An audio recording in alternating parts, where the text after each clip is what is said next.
Hey y'all, welcome back to Ryan and Robert Rants. Today we're going to be doing a little review and rants. And what are we going to be reviewing and ranting on today, Robert? We are going to be doing the final movie, allegedly, in the Mission Impossible franchise, Mission Impossible Final Reckoning. Yes, we are. I like how you said supposedly we should just throw a little asterisk at Yeah, the end. But yeah, like Robert said, we're going to be talking about Mission Impossible The Final Reckoning. We did mention that we were going to be seeing this. Finally came out. Finally got a chance to see it, so we'll be talking about our theater experience. We'll go over the trailers, a summary of the movie, and then as always, we'll do an out of 10 rating, our final thoughts, and we're going to finally end it off. We were going back and forth on whether or not we were going to do it, but we got to finish what we started. We're going to finish off with the tier list. We are adding this on here because 7 movies just wasn't enough. We had to add an eighth one. yes. So let's go ahead and jump into it. So let's talk about our theater experience. Before we do, I do want to mention spoiler alert. As you see below on the ticker, we are going to spoil this movie. We are going to Yes. talk a lot about it. We're going to go into detail with some of the story beats, some of the things we really like, some of the things we didn't really care for, things we might have done differently. And yeah, we're pretty much just going to take it from there and just see where this goes.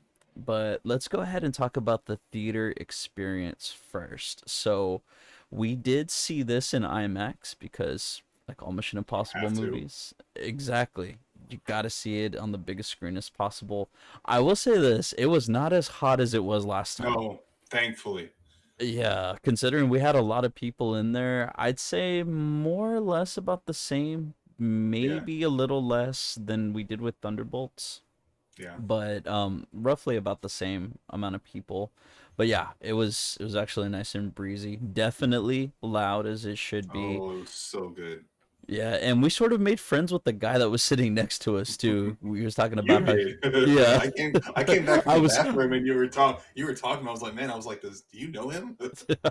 no, like he started talking to us, and of course I had Robert right next to me, so Of I already course. have my other friend. There was one thing I wanted to mention. So me and Robert haven't had the chance to talk to each other about our experience or the movie. We haven't said anything to each other Yeah, aside we're from trying to what's save up. it for these videos. Yeah. Exactly, exactly. So a lot of what we're gonna say is the first time we're hearing it, so it's gonna be Yeah. fun.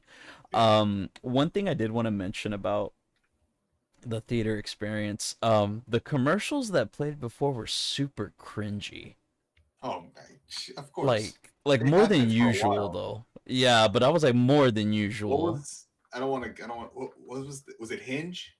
Yeah, I think so. I was walking out of the theater to go Okay. use the bathroom and I heard the hinge thing and Yeah. I was like, God, this is Okay. no. Yeah. I was like, okay. That's pretty much. I was just like, I mean, all right. Yeah, I was just Nothing like against it. Nothing against it. I'm just like, I wasn't expecting it, or I mean, it's it is what it. I mean, it yeah, it's it was the way it was shot. It was just the yeah, dialogue and it just felt cringy. acted and You know what not I mean? real. Like, Yeah. yeah. I mean, I don't know if those couples on there are like actual partners that found each other. But it didn't feel authentic. Yeah, it didn't feel like, the eHarmony commercials or stuff like that, this will be and whatnot, like back in the day. Yeah, we're aging ourselves. Yeah, But yeah, that you know actually what I left mean? a It was while. just like, I don't know. But it wasn't just that commercial. It was like all the other ones that followed him before. I was like, what happened to silly commercials where, it was like, oh, hey, that makes me laugh. Just Like give me the this. Nuvi interview again. Like, bring back Maria Menounos and just have her like interview someone. Oh my God, for real. I haven't seen her in a minute. Yeah. I didn't even realize after that laugh. I know, bring back her laugh. Dude, Yeah. I remember watching her on Access Hollywood back in the day on Yeah. TV. Yeah, like She's been 6:30 around. in the evening. Boom, Access Hollywood would I come remember on. that. Yeah.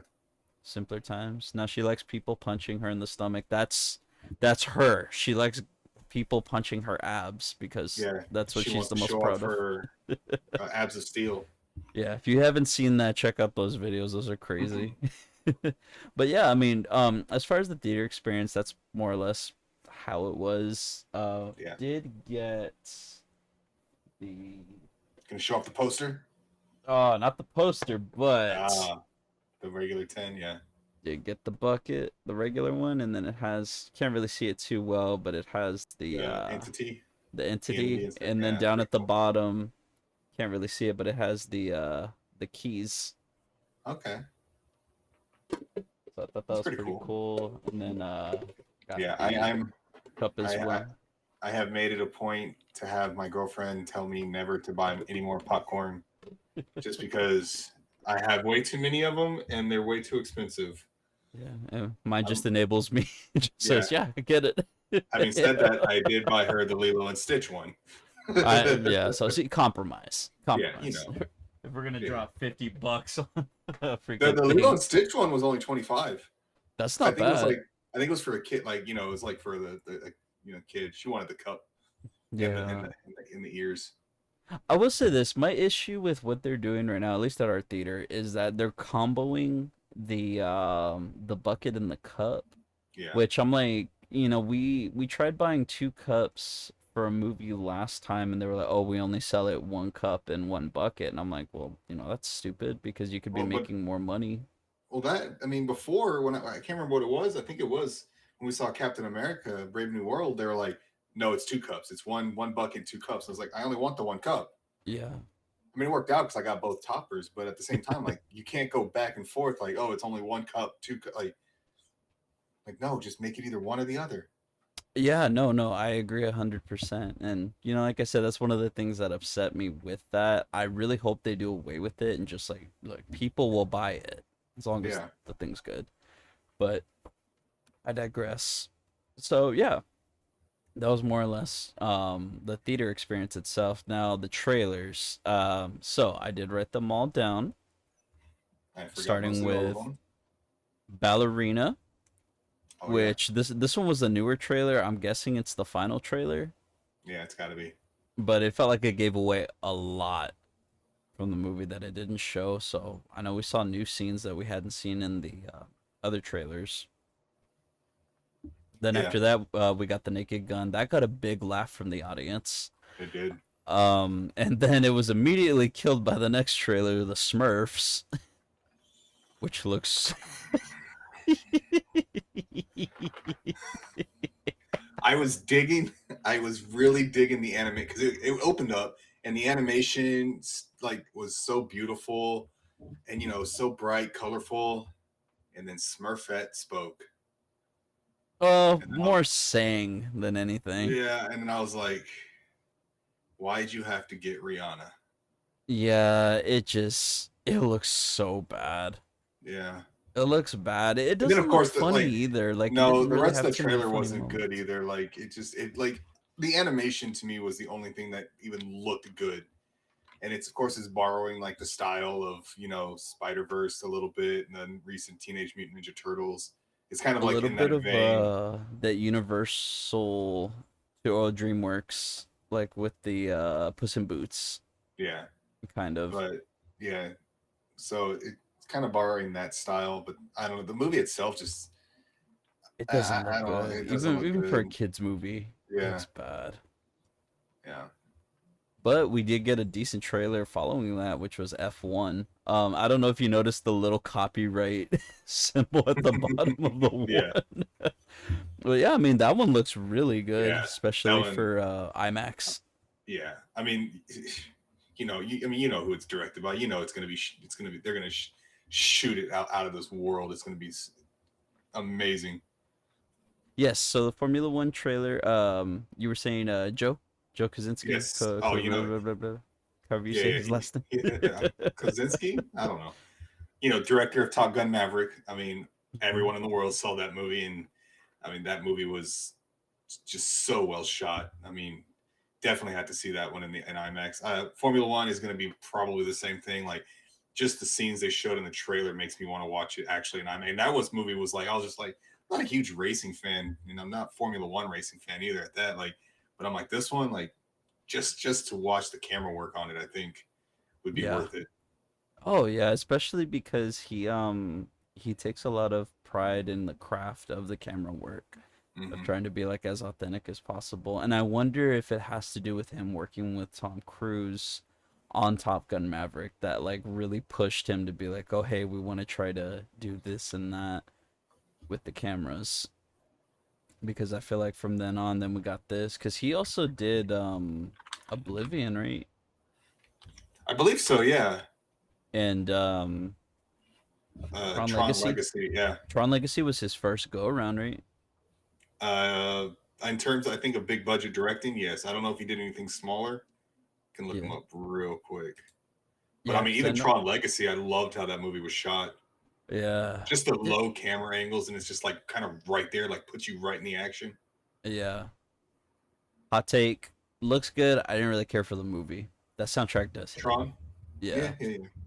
Yeah, that was more my brother's speed. Like he loves Tron. He loves Tron. He loves the that game too. Was it Killer App or I forgot what it was called. But he played that one a lot on Xbox.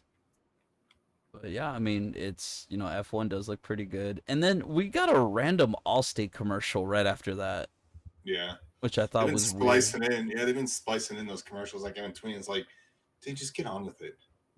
Yeah, it was just out of place. I was like, no, like it's weird. The movie experience is weird now. Yes. As far as that goes. And then right after that, we got Jurassic World Rebirth trailer, which Same trailer, I think it was. yeah, same I know they've one. And released. Yeah, I know they've released either more footage or another trailer. So I'm glad they didn't show the new trailer. Which I was actually yeah, kind of surprised. I was expecting the new trailer.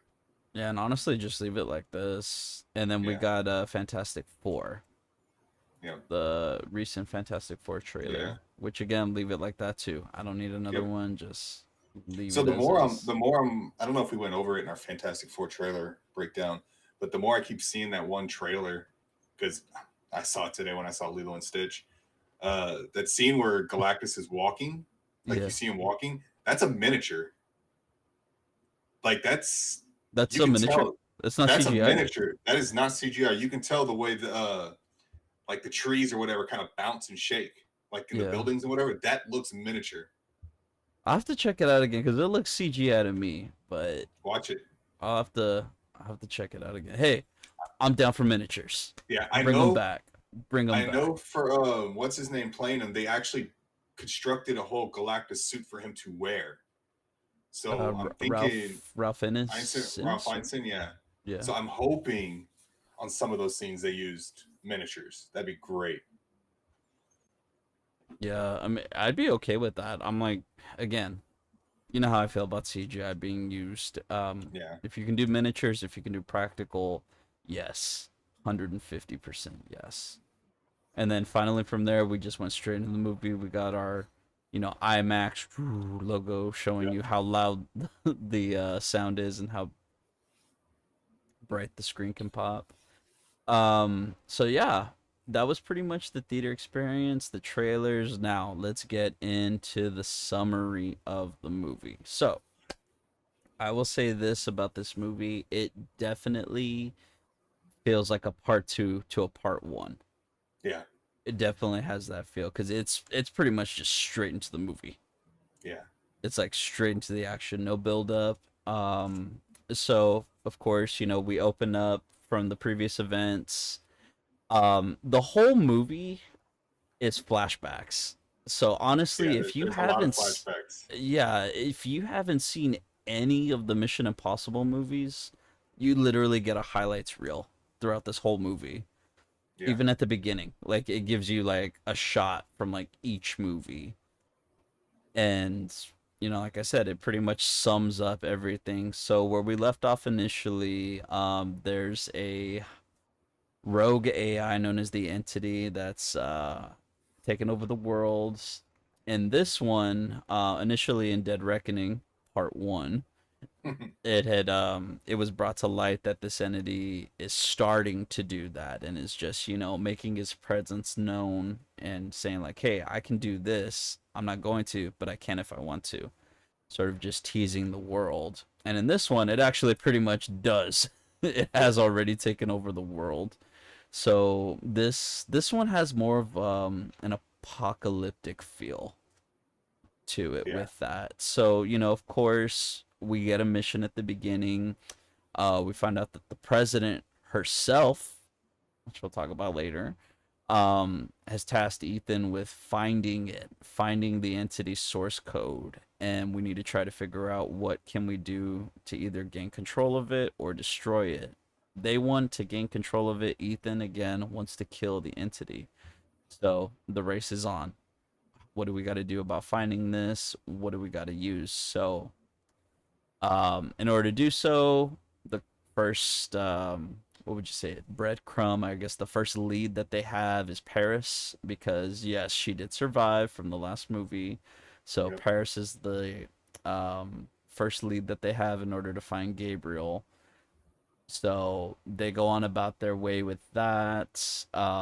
We get Benji coming back. We get Grace coming back. We have the whole team reunited. Luther is back. We'll talk about that in a second.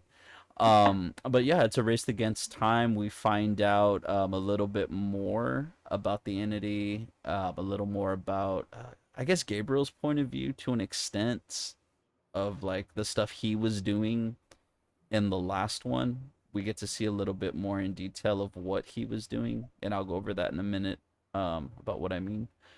Let's see what else. So yeah, we get a lot of returning faces, a lot of new faces, and basically it's just a race against time to try to get the entity. But as far as a summary goes, like that's the most I can talk about without giving too much away. Which we will But later. yeah, which we're going to in just a second. But before we do, Robert, was there anything that I missed from that summary or anything you want to elaborate on before we go into the meat and potatoes? No, no, I think because it's a good summary. Yeah, it's literally just Ethan, going against, Ethan going rogue and being Ethan.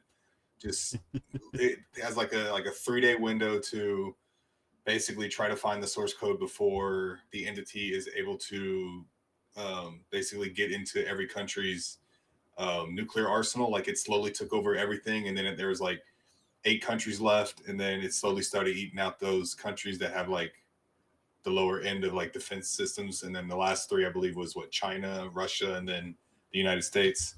So again, yeah. Yeah, So I think it's it, just Ethan trying going getting that source code so they can find a way to kill it. yeah.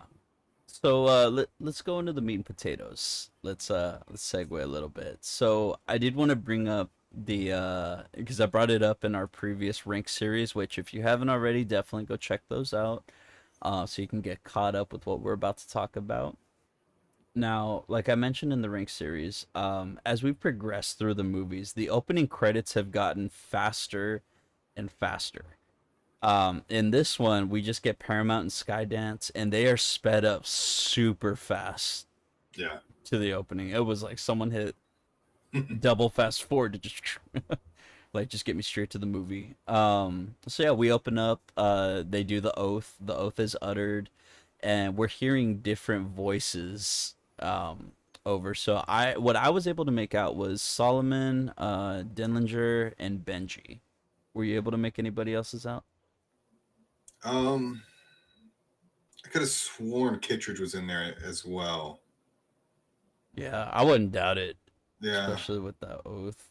And then this is when we open on the entity on the screen, and it's like slowly panning in on it. You know what it reminded me of? The opening of the Avengers movie when it's showing the Tesseract, and then it Oh like yeah. zooms in real Gotcha. Yeah. quick. Yeah. Like that's the vibe I was getting from it. They need to put a seizure warning or flashing light Yes. warning, dude, because yeah. So real talk, if anybody is epileptic or prone to seizures, beware when you go into this movie because there are a lot of flashing lights. Yes. Especially at the beginning of the movie. Like I'm really surprised that they didn't have anything like on the doors or anything Yeah. like that, like at the front, because usually they do. There's one But part they in probably don't particular. even know. Yeah. Oh Yeah. yeah. But yeah, we get flashes of scenes now. Like we talked about with the mission tape, there's always one. This one we get from the presidents, which will reveal who that is a little later. But we hear a voice. I like that it's played on a Daewoo TV videotape combo. And then like you said, we get a recap of all the previous movies. They show Yep. flashes from every single movie, and we get Emilio twice in those Yep. recaps. We do get that it's been 35 years since the circumstances that led him to the IMF have occurred. Yeah. It's mentioned that he's never let them down. We get a quick flash of Max on the screen. They say that they always get the best of him in the worst of times. It's also been 1 month since Austria and the Orient, Yeah. was it Orient Express or The what? Orient Express. Yeah. Right. Um, so yeah, since then the entity's been wreaking havoc on the world and the infrastructures. It's been altering images and information so no one knows what's real and what's not. There was a quick scene, I don't know if you caught it, but there's a scene where it shows a group of school buses turning into tanks and then Yep. back. I Yep. was laughing. And then what was it? It was guns from like a riot gear or something like that, and got it was I think it got swatched from guns to cameras or whatever.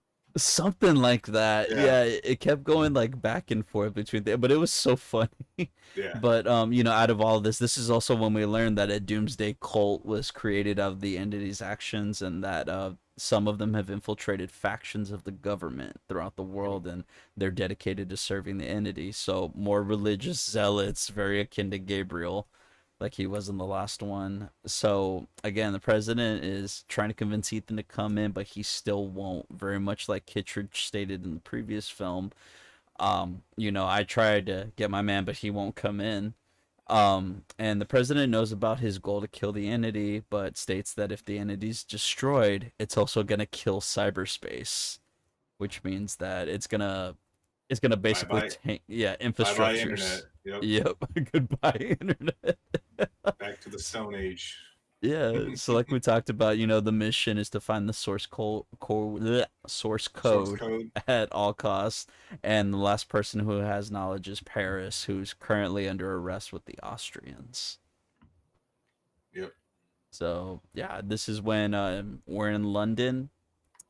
It's revealed that we're in London. We see Ethan emerge in the crowd. There's an end martial law sign in the middle of the square too, Yep. which I thought was funny. Here's where he meets up with Benji, and then they go into the tunnels, and then it's revealed that Luther has been working on something. We see him in scrubs and in a hospital bed can be seen in the background. Luther's looking pretty old and rough Yeah. in this scene.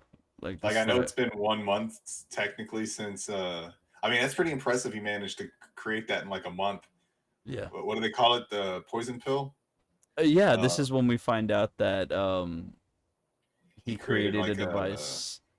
to Oh, like basically it's to infect the source code of the entity, yeah. and then yeah, yeah, and they call it the poison pill. But yeah, I mean I know it's only been a month since in world time since the last one, but man, my man's aged like 5 years, 10 years. Yeah, it looked like 10 years, man. Yeah, And the only thing it had me wondering if it was due to like radiation or something like that, or maybe maybe whatever he was working on was radioactive, and maybe that's what was getting him possible. sick, because it feels like he's sick out of nowhere. It's like Yeah, he's dude, he's Yoda in Return of the Jedi in this yeah. movie, especially I in this mean scene. that, or he was just literally working like nonstop. Like he was pulling 20, 21 hour days where he was only Yeah. getting like 3 hours of sleep. Yeah, he did say it was gonna take everything he has to Yeah, find out what they needed to do. And then this is where we cut to Graz Karlu or Kalau prison in Austria, because they're talking about how they have to find Gabriel. And this is when Paris is is being revealed, yeah, she's being like escorted or something. yeah, by Briggs and Degas, along with Yeah, two other guards. And then all of a sudden, those two guards attack Briggs and Degas. and one of them is revealed to be Ethan because Paris gets the drop in the gun. He's like, he rips the mask off. He's like, wait, wait, wait, no, no, no, no, and he's between Paris and Dagon. He's like, no, no, like don't do anything, and it turns into a Mexican standoff where he's like, having to Yeah, please, like, lower your gun, and they're like, without really saying anything, they both give looks like, you first, yeah. and it's played for laughs because Ethan's just doing his little nod thing. He's like trying to de-escalate it and everything. Yeah, That was a funny one. it was. And then Yeah. Benji also, it's revealed to be the other guard, and he's like, like, hey, I will say that this is the first instance too, because when they're grappling for the gun, Paris is about to take the kill shot on Yeah. Briggs, and Ethan pushes the gun away and shoots the wall. This is the first instance in the movie of that happening, where someone pushes the gun to either shoot a wall or a floor to avoid Mhm. shooting someone else. And we get even more flashbacks during this scene too from the previous movie. Yeah. um, but yeah, Ethan does have a line. I wrote it down, but I don't remember under the context. But I know he's telling Degas, like, during the standoff, he says, "No rivals, no dogma, no nations." What was he referring to? Um, yeah, basically he was trying to convince, the guy that he wants to kill the entity. So it's like, he has nothing, no bias towards anything. Like he doesn't want, um, basically, like, do you trust anybody to actually hold, or control the entities? Like you can't, right? Because people are fallible. But like, so he himself is like, hey, I've got none of this. I just want straight up kill it. And yeah, from there we cut to the U.S. embassy in London. Ethan and Benji are infiltrating the embassy during the party. Benji stays in the car. Ethan goes in. I like how it starts with Ethan claims, he'll avoid the clandestine services, and then he immediately runs into two Runs into him. agents. And I like the comment that he makes to throw them off. He's like, "Are you sure it's really me?" And they were really thinking about it too. Yeah. They're like, wait a minute. And then that's when Grace shows up, picks their pockets. And again, it's played for laughs. She's pulling the walkies and the firearms. They keep reaching for it, and they lure both agents into the hallway. And then we see a flash, like a not like like a Yeah. punch, like a I knockout. think he hits him with a gun. I think he hits him with the butt of the gun. Yeah, doesn't he say Little sorry or something like that? He's just like, something. Yeah, and I mean, I was like, that's kind of violent. Like just for Ethan, just yeah. boom. Oh, you thought that was violent? Oh yeah, yeah, yeah. But like Yeah. against some allies, right? Like Yeah. technically, yeah, it's just Grace does make a comment to Ethan. I was like, ugh. I was like, no, Grace, no. She says, I like the longer hair. I Uh, knew you were gonna have a yeah, comment about that. I was like, no, Grace, no. Short hair, Yeah. Ethan, or nothing at all. And it's also revealed that Grace has spoken to Kittredge regarding the situation. Yeah. And this is when they're both ambushed. They get Trent gunned in the neck. And then they both wake up and they're chained up in a basement. And I like that Ethan's attempting to look around to break out, and then he accepts the reality of the situation, and he's like, "It's too late," and he just looks at her, and he's just like, "Grace, just remember, it's only pain." It's only That's what he pain. says, right? It's only Yeah, pain. only pain. Yeah, just Yeah. just tell yourself it's only pain. Like he's like, yeah, she's about to be tortured. Yeah, because he knows Gabriel can't do anything to him. So the only way to get to him is through her. Yeah. And this is when the two guys come in, and then they go to Ethan immediately, and then Gabriel is up in the back, and he's hiding in the shadows, and you just get like the light on his face every now and then. Again, they try to be a little more artistic with these shots, because that's not the first time that happens in the movie, Nah. but it's the first time it happens right now with that. This is when you actually called this. We get a callback to the rabbit's foot. Yep. So you called it, and then it's That revealed was also that Ethan was never told what it was. nope. Yeah, I think So they get it. I think they go into more of an explanation later on. but once that came up, that was my only note I took throughout the whole movie. It was I literally wrote, I was like, I feel validated. That was my note. Because I just knew the rabbit's foot was gonna come back. I didn't know if it was gonna be like, well, I mean, we can get into it later, but I didn't know it was gonna lead to like the ultimate creation of the entity, or if it was gonna be a way to destroy the entity. You know what I mean? Like, or Yeah. something. You know what I mean? Going into this final movie, so I was like, I felt validated on that one. And it makes sense too, considering this was the first one that got you, or the third one was the first movie that Yeah, got you into the series. So for you to see that, and then with how I feel about the first movie, it was yeah, nice to have like the validation of the older fans of like, yep, okay, we're gonna bring this back. It's also revealed that everything with the submarine took place in 2012. yes. I was glad we got a timetable on that one. So that's technically what, 1 year after Ghost Protocol. Yeah, and that there was a mysterious virus when the sub sank. And then did they say spring of next year? Because I thought they said spring of 2012, and I was like, wait, didn't you just say winter of 2012 that this had all happened? But I know that they said that in the spring the Inuits found the key. So it might have been the spring following year, probably. Yeah, So that means they were and in the ice for like 3 months or something. yeah, for a couple months. And then this is when Gabriel tasked Ethan with bringing the entity to him, or else someone he cares about is gonna die. And like you said, it's revealed that the rabbit's foot was a digital code, and by Ethan stealing it, he set off the chain of events that led to the current ones that are Yes. taking place. And they even say, he even says, without you, there would be no entity. Yep. Because he So refused to let his then wife. Obviously you're not going to let your wife die, right? But yes. yeah, well, especially with how much he loves Julia. And in true Yeah. Ethan fashion, he reveals to have a fake tooth with the cyanide capsule, stating that he'll use it unless Grace is released. And then that's when the fight ensues, with Gabriel fleeing the scene in a mustache twirling fashion. And Ethan, I took this note because I wondered if you saw it. Ethan pulling Ilsa moves with leg grapples and Yep. whatnot.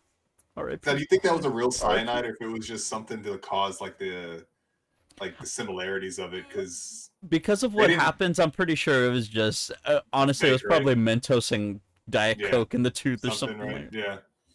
Something Because to he's all like imitate. like Yeah, foaming up. imitate it. Because they didn't even get to defibrillate him. He like, I think it was just a way for him to get like uncuffed or unchained from whatever. And so it was probably Yeah, just like a foaming thing.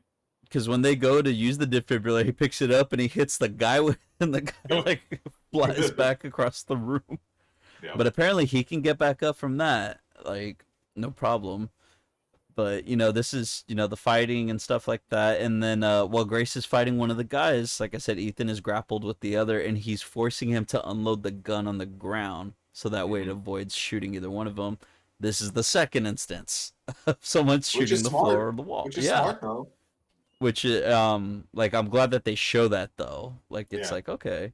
Of course Ethan gets the drop on both of them and proceeds to take them out. Now, you said a little while ago, oh man, Ethan being violent with knocking out one of the This was violent. agents. Yeah, we don't see the scene, but we're Nope. able to But you hear hear it. and see what's transpiring through Grace's facial features.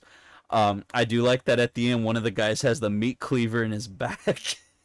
Yep. And I like that look that Grace has, that look like she's terrified of Ethan, and Ethan saying they were bad guys that were probably going to do the same to them or something along Yeah. those lines. And he had to reassure. He's like, I wouldn't do that to you. Yeah, and then boom, opening credits, which Yep. again, like it's still a long time till we get to the opening credits. So this is more like Fallout in the last one. I didn't time how long it took Nah, for us to I get didn't it, but it either. was a while. Like a lot happened prior to that. Um, but yeah, again, takes a while to get to the credits. It does give off the same vibes as the previous entries, like I just said, but then it cuts to Gabriel running away from Ethan. Ethan gets locked up in an area, and then Benji, Grace, and Paris catch up, and Benji makes a comment regarding Paris. He says she'll be the death of me. So I was like, it seemed too out of place when he said it. So I was like, I'm gonna write that down for later because I feel like that's foreshadowing. But this is when we see the case that showed at the beginning of the teaser trailer. Yeah. Was it shown at the beginning of the movie? That I didn't remember. Of this movie or the previous Yeah, movie? of this movie. I don't think it was shown. No, I right? think this was the first time we saw the case, other than seeing it in the train. Which how did Gabriel get that? Was there another case? Because that's the That kind of the case. You that's know, what it's I was wondering because I wrote that down too. That it's revealed to be the same type of case that yeah, Gabriel used in the previous entry to communicate with the entity. Um, and then of course Ethan attempts to get into the case. Paris warns him though that it will change you. Ethan climbs into it. He closes it and puts the mask on, and the case locks him in place. Now, again, if you are epileptic or prone to and seizures, this this is the this was the scene. one.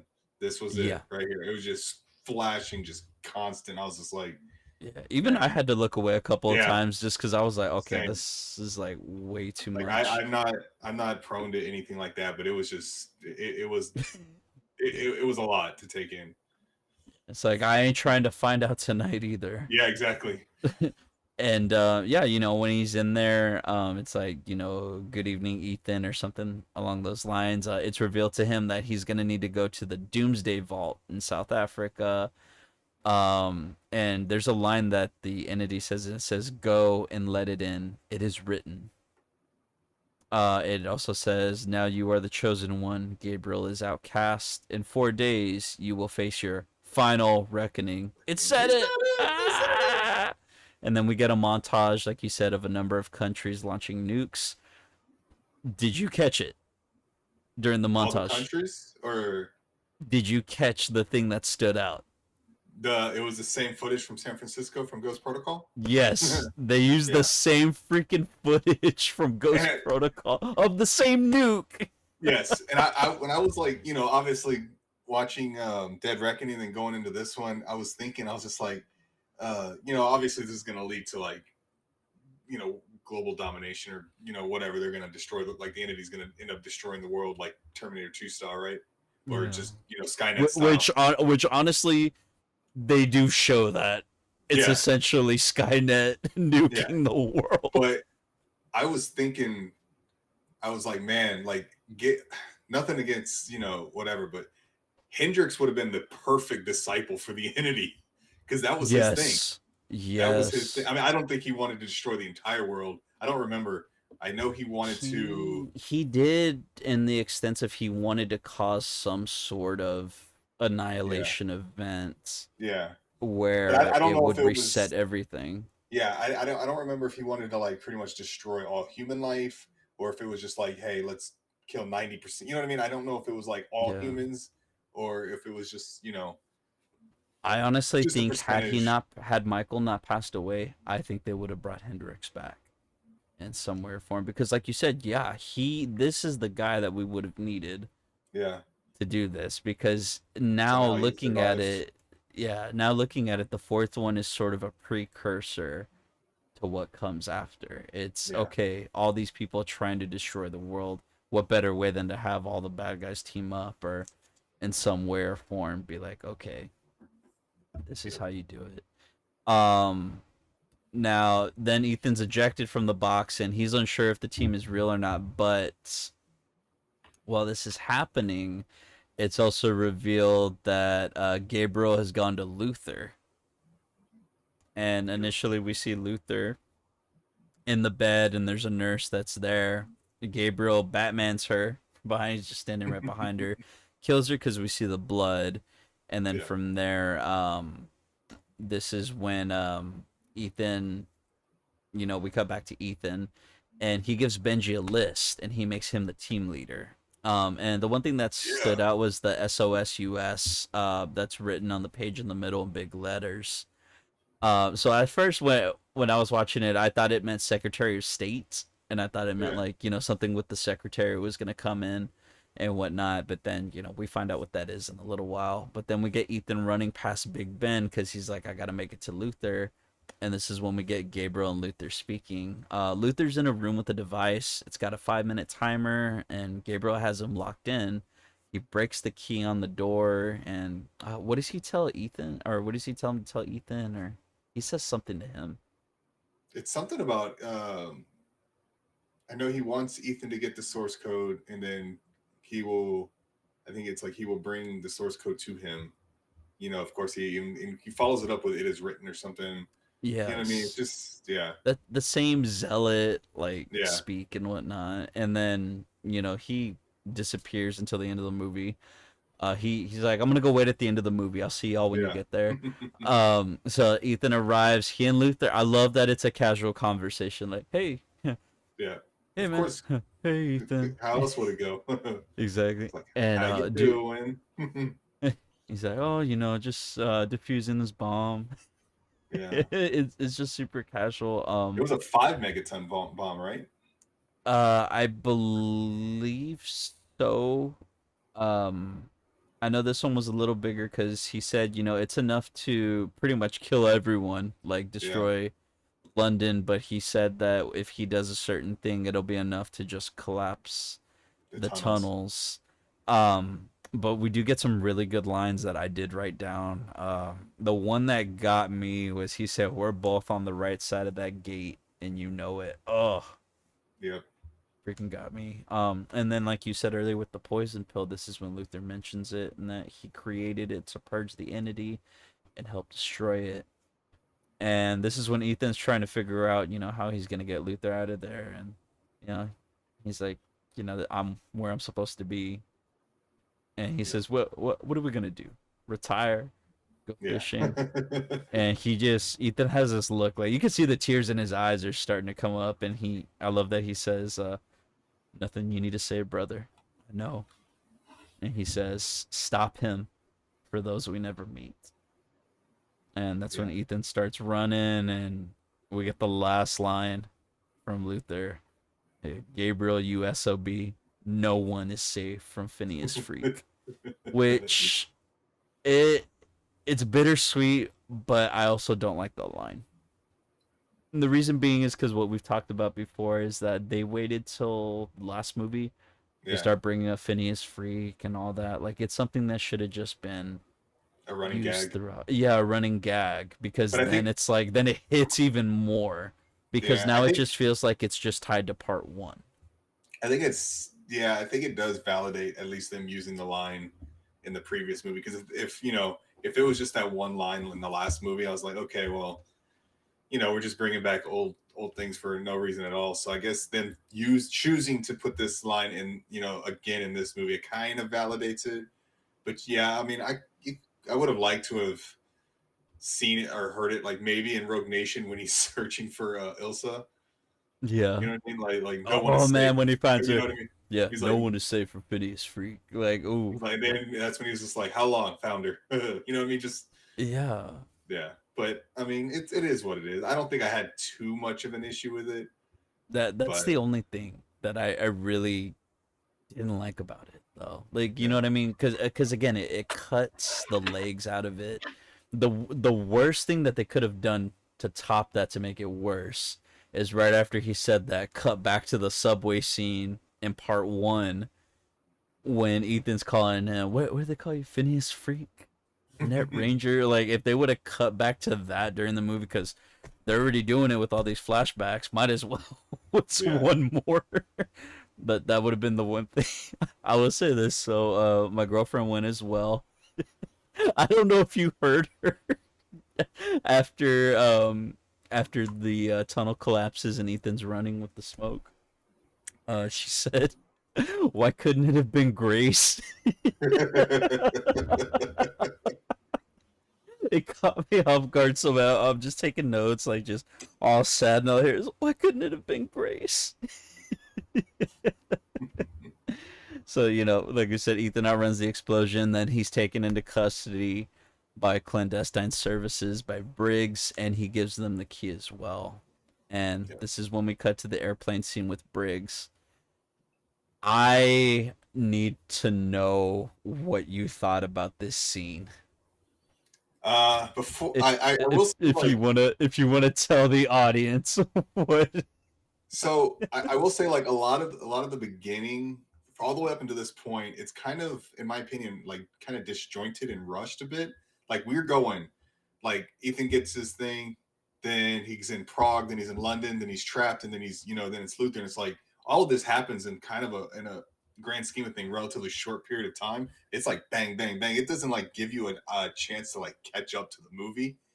And it was just, I don't know, like we see Ethan in Prague, then we see him in London, and then all of a sudden Grace is now here, and I'm just like, hold on, like you're doing so much to like slow down the story, and all, like in all the previous ones, like that's one thing I do like mostly about the movies overall. It's like they're pretty tight, right, in terms of pacing.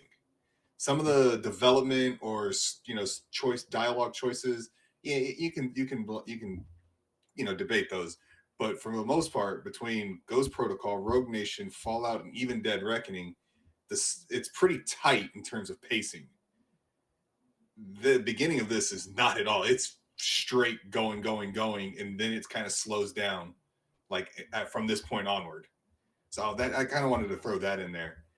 But yes, so they're on the plane, and again, we in the previous movie we what's his name, Briggs, right? Yeah, we're introduced to So Briggs in we're the introduced to previous. Briggs, and the guy asks him, "Hey, do you know him?" And he's like, "No," or he's like, "But I do. You do know of him," or whatever it was. The line. He Yeah, goes, not "Not personally, personally." but So then Ethan and Briggs is having their moment. Ethan kind of introduces himself, and then that's where Ethan's just kind of like, "But Briggs isn't your real name, right?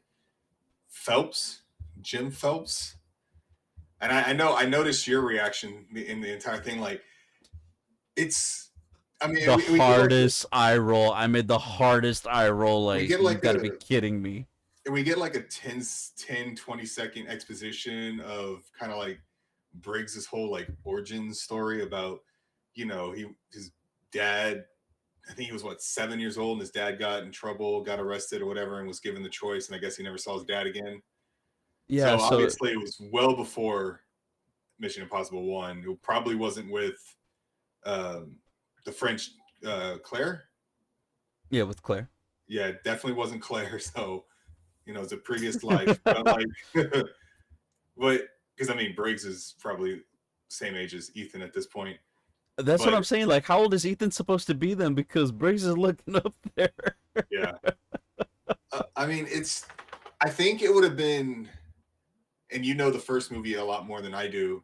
Like Yeah. if Phelps had mentioned he had a light or a son or something, maybe I could have gotten by with this one. But this one just seems like it was just a straight butt pull from like, all right, we're bringing, we can't bring Phelps back because he's dead, but we're gonna bring something of his, like a legacy type thing for Phelps. It definitely felt forced, I guess is the best word. Like you Impossible could mission have, forced. yeah, like he didn't have to be like Phelps's whatever. I mean, honestly, it would have been more believable if he was Kittredge's son. Dude, it's that or it's like revealing Degas to be Larry Fishburne's son as well. It's like, you know what I mean? Like Yeah. it's so cheap. It was cheap. And I like he even says Is it he's just like because Degas black? Honestly, if they had revealed Degas was because if they had revealed Degas was the president's son, I would have been like, because dude, that I thought that's where it was going to lean towards. Because we didn't again, this is later in the movie when she's looking at the picture, you don't get a clear look at who her son was. You just know it's like a grown man, like yeah. in the armed forces. You don't see, or I think it was graduate. I don't know what it was. But I was like, that's where I thought maybe that was going, but it didn't. So it's whatever. Yeah, that's where they drew the line. They were like, it would have been too on the nose, but yeah. And then they give him the same name. He's like, no, I'm taking the name back. It's Jim Yeah. Phelps. I'm like, so JJ So, at but this wait, point, like it's but like you're taking the name Bag, but you're going by Briggs. yeah. That's why That it's make like Yeah, I'm like, you know what I mean? It's just like you said, it's a butt pull. yeah, It's just straight up there. That's what yeah. came out. But yeah, I like that Ethan tries to make peace with him, and he's like, "Let's do the opposite of what the entity expects." And he tells him, "When this is done, you and me will have our reckoning." Reckoning. like, like they said reckoning like 15 times in this movie. Yeah. But then we get to Mount Weather, Virginia at the Emergency Command Center. Israel, India, Pakistan, and North Korea are all mentioned. The four nations that you referred to earlier, it's UK, China, Russia, and the US are the only nations that still Yeah, have their nuclear arsenal. I Enter know UK. Kittredge. Yeah, UK would have been I think the next one to fall. So towards the end, it was the Yes. final three, which makes sense. Yeah, because Kittredge shows up now, and I was reading the background. They're currently at DEFCON 3 with 3 days Yeah, remaining on the ticker. And then we get our Murderer's Row of character actors returning. again. Mark Gadness is back. Charles Parnell is back. And they're the only two that came back. Because I guess Indira and Rob Delaney were really that busy that they couldn't come back for Yeah, right. this. Hey, but we do get Nick Offerman as General Sidney, Holt McCallany as Serling, and Janet McTeer as Walters.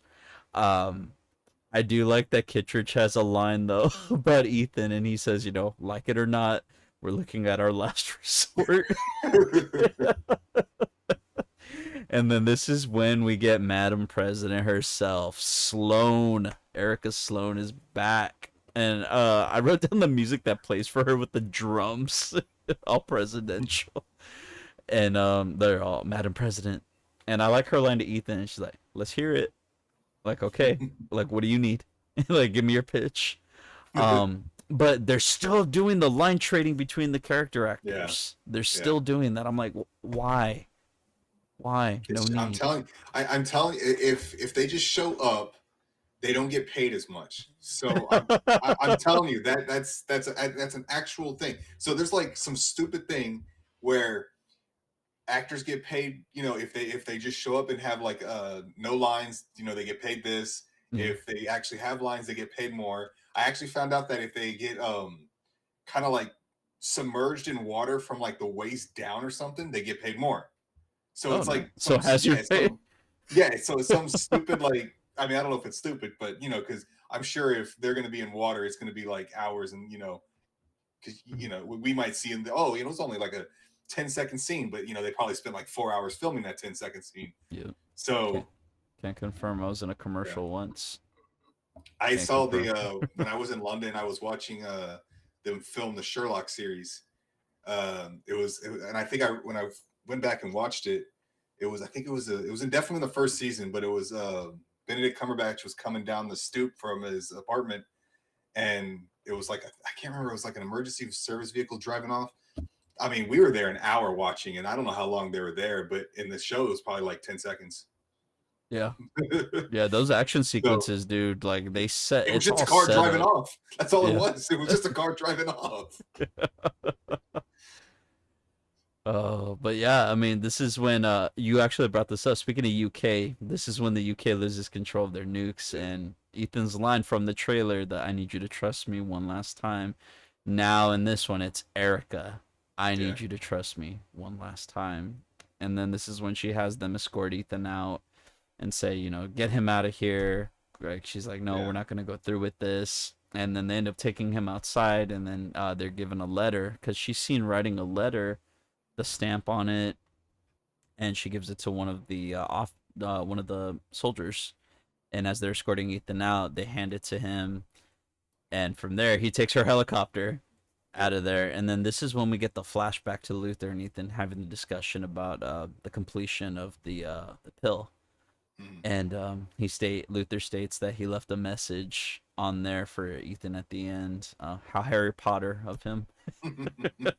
But Ethan wakes up on the airplane, headed to an aircraft carrier. The way that he wakes up, in the movie moving forward, it's very akin to Edge of Tomorrow or Yeah, Inception, where he's like, you just wake up out of nowhere. It's like a jolt awake, yeah, I can but see you're that. like almost like I don't know where I'm at.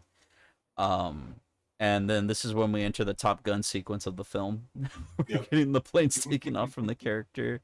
And then enter Hannah Waddingham as Admiral Neely. Just finished watching Ted Lasso not too long ago, so still fresh in the mind. But she was really pushing that accent down, Yeah.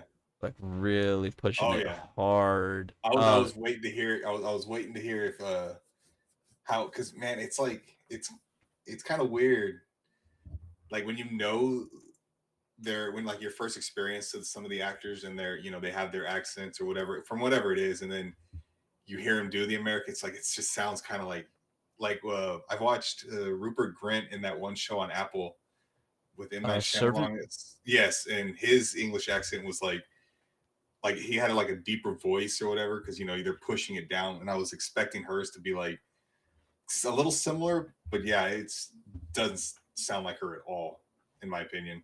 Yeah. Hey, and speaking of, you got to see her again today in Lilo and Stitch. Was she a voice actress? Yeah, she voices Okay. the The head, Chancellor? The the Chancellor? Yeah, chancellor. okay. Yeah, yeah. So she's having a year. Yeah. I mean, But she's yeah, good. She was good. She's great in Ted Lasso. oh yeah, she's great in Game of Thrones too. Shame, shame. But yeah, so Ethan gives her the letter from Sloane and has a date written on it, May 22nd, 1996. Which was that the release date for the first movie? It's a good question. But I we're, wasn't we're sure, but going back. We continue to go back to 1996. Like, I want a, man, I don't know. Do we need something more in 1996? yes, we do, because they keep cutting back to the first movie. But yeah, she says that it's in regards to a time when they were in Serbia, and she asks, what it is that Ethan needs. So they're looking for a sub that's going to be able to take him as low as they can, so he can get to what was the submarine called? The So Septa Sevastopol? Sevastopol. Yeah. And the only sub that they have in the area is the Ohio, and that he's going to need them to resurface every 2 hours for 15 minutes so that they can receive coordinates from Benji and the rest of the team. Now, um, that's basically what he needs, and then she gives Ethan a Saint Christopher medallion. And from there, we cut to Benji and team discussing what they need to do, and this is where the SOSUS comes back, the sound surveillance system that was brought up in Ethan's note. Yeah. So they're looking for the station to where the signal was submitted from the sub before it sank. Now, they recognize that St. Matthew's Island is the location that's determined to be where the signal was sent and possibly recorded. Then we cut to St. Matthew's Island, where we get like a really obvious Dutch angle as soon as they walk into the cabin. I don't know if you Mhm. noticed that the camera tilts. Yeah. And this is when we get, who Your do we boy. get? Your My boy. boy, my boy, William Dollar. So, was I right about what I said in the last video? I was like, stay away from the poster. I said that they had Yeah, revealed a yeah. poster, and I was like, stay away. And I was like, they actioned him up. Nice. They make him look cool. And Nice. yeah, it's revealed Don. This is where Donla's been for the last 30 years. 30 years. And he's got like the full beard, grizzled, all that. And I like that Benji's in awe of him. Like you Yeah. think he's doing it like, oh, because he screwed up and stuff like that because of the first movie, but no, he calls him Black Vault Donlo.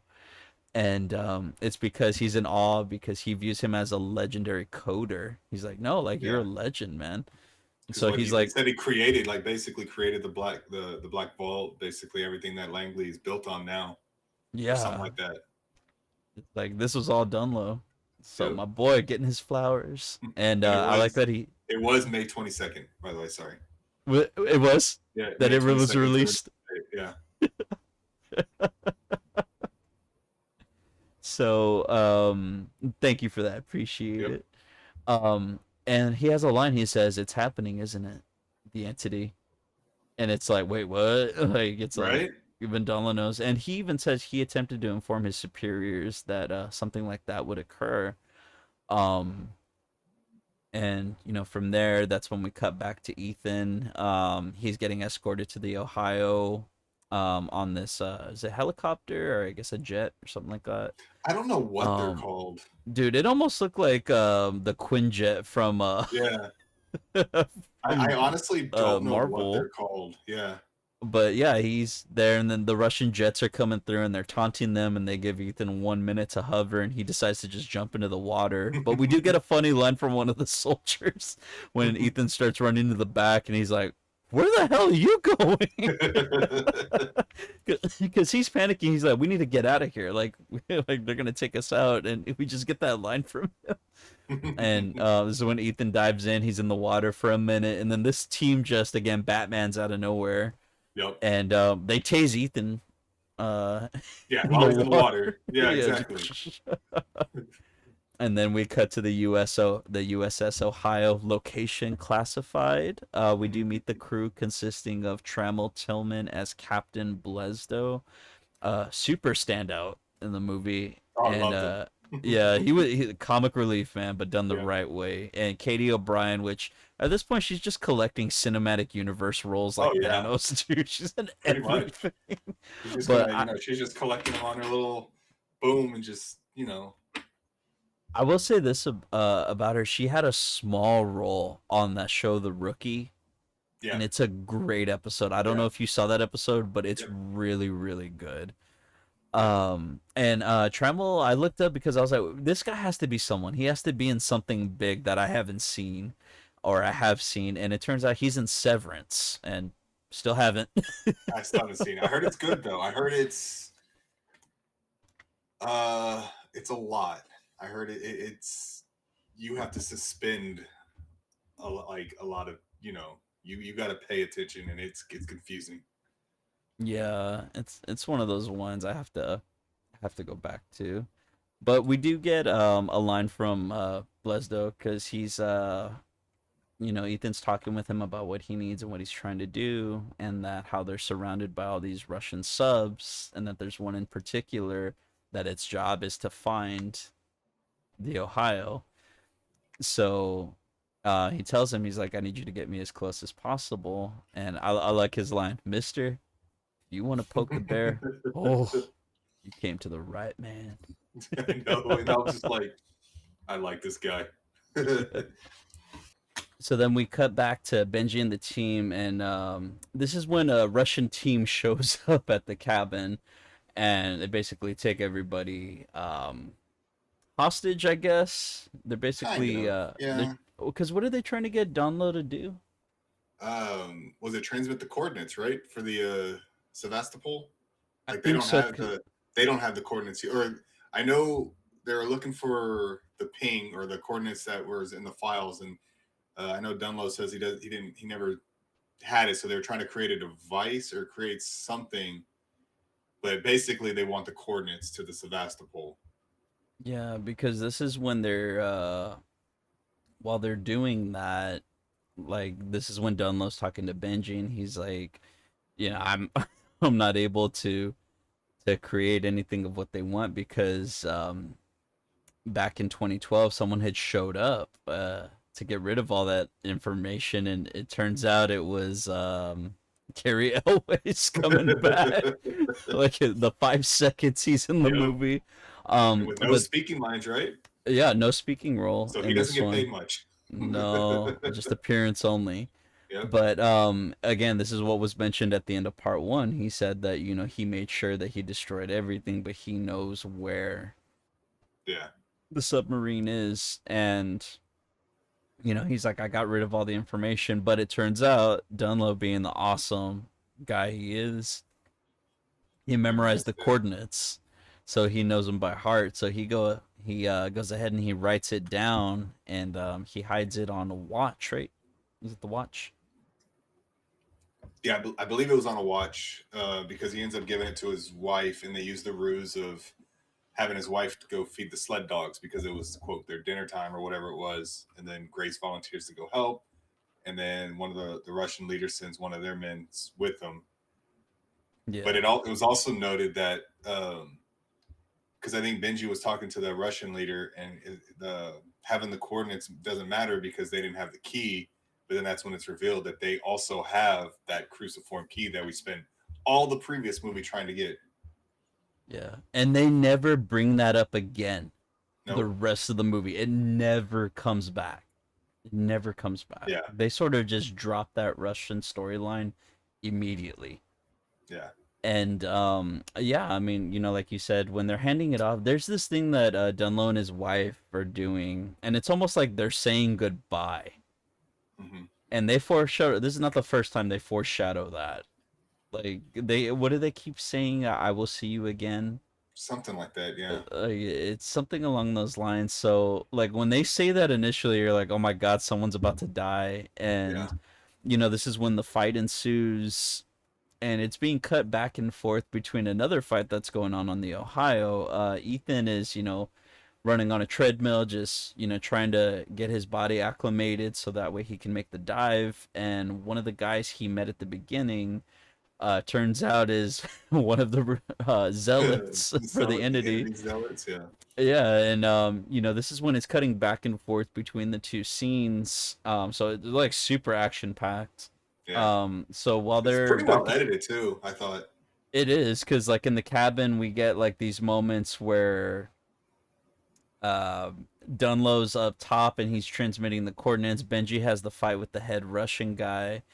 Um, Paris at this point is and Degas are having their own separate fights. Degas almost gets stabbed, and Paris just like in Paris fashion, just causing the guy to spray the gun everywhere. Yep. But again, like I guess this is like the third instance of trying to force the gun somewhere else. So it's a reoccurring thing that happens throughout. So that's the third time that I noticed.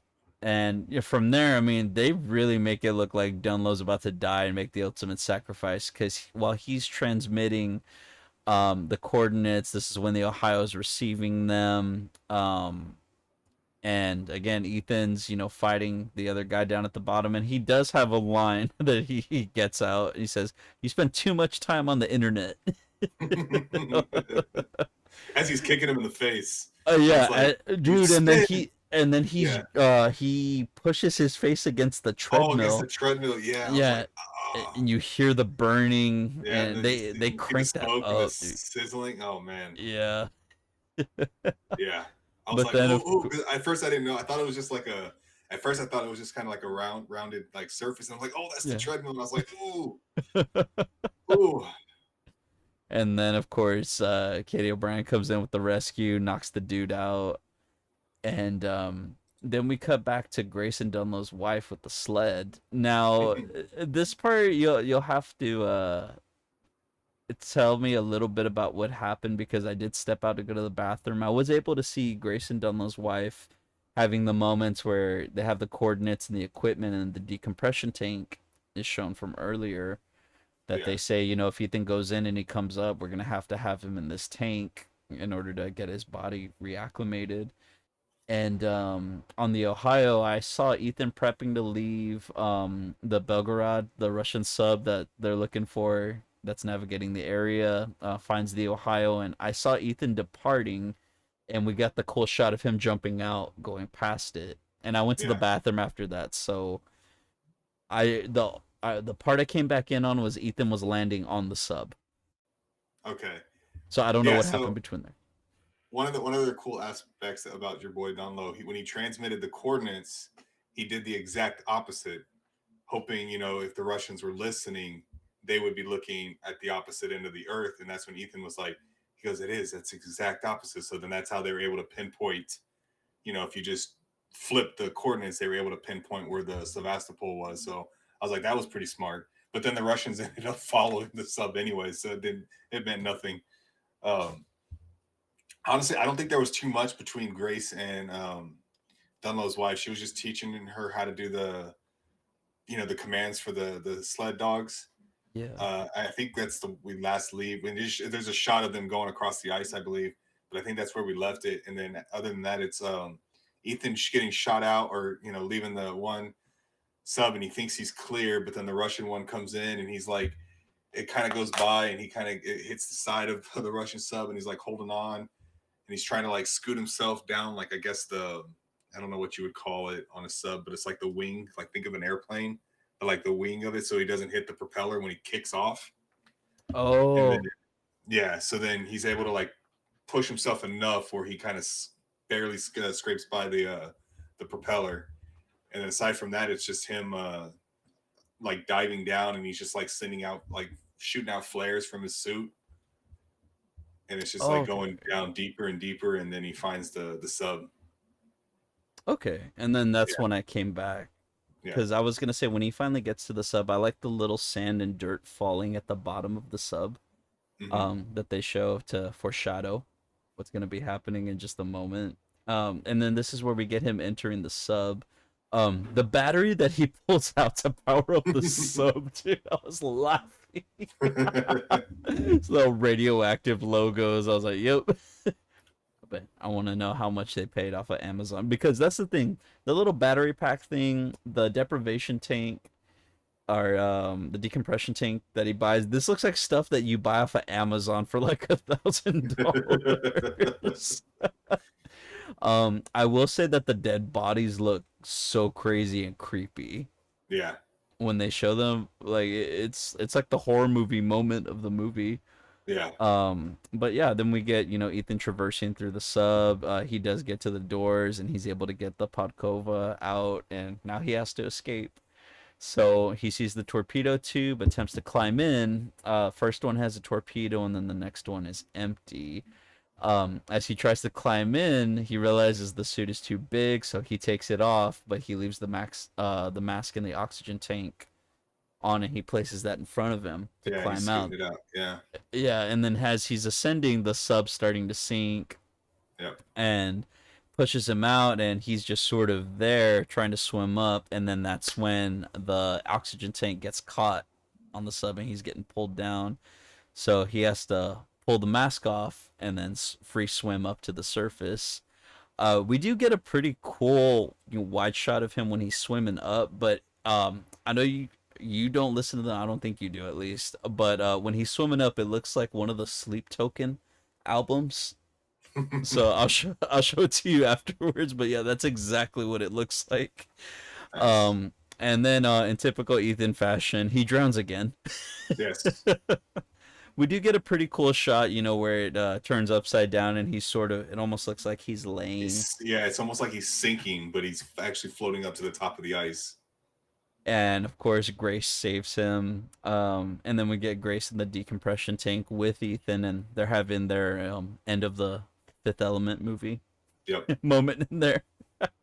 And then they have a talk about the entity. Now, this is the part that I think I wrote it down wrong, but from what I was able to interpret, because I was trying to remember, she mentions that she would trust Ethan to use the entity for good to bring the world Yes. back to how it was, right?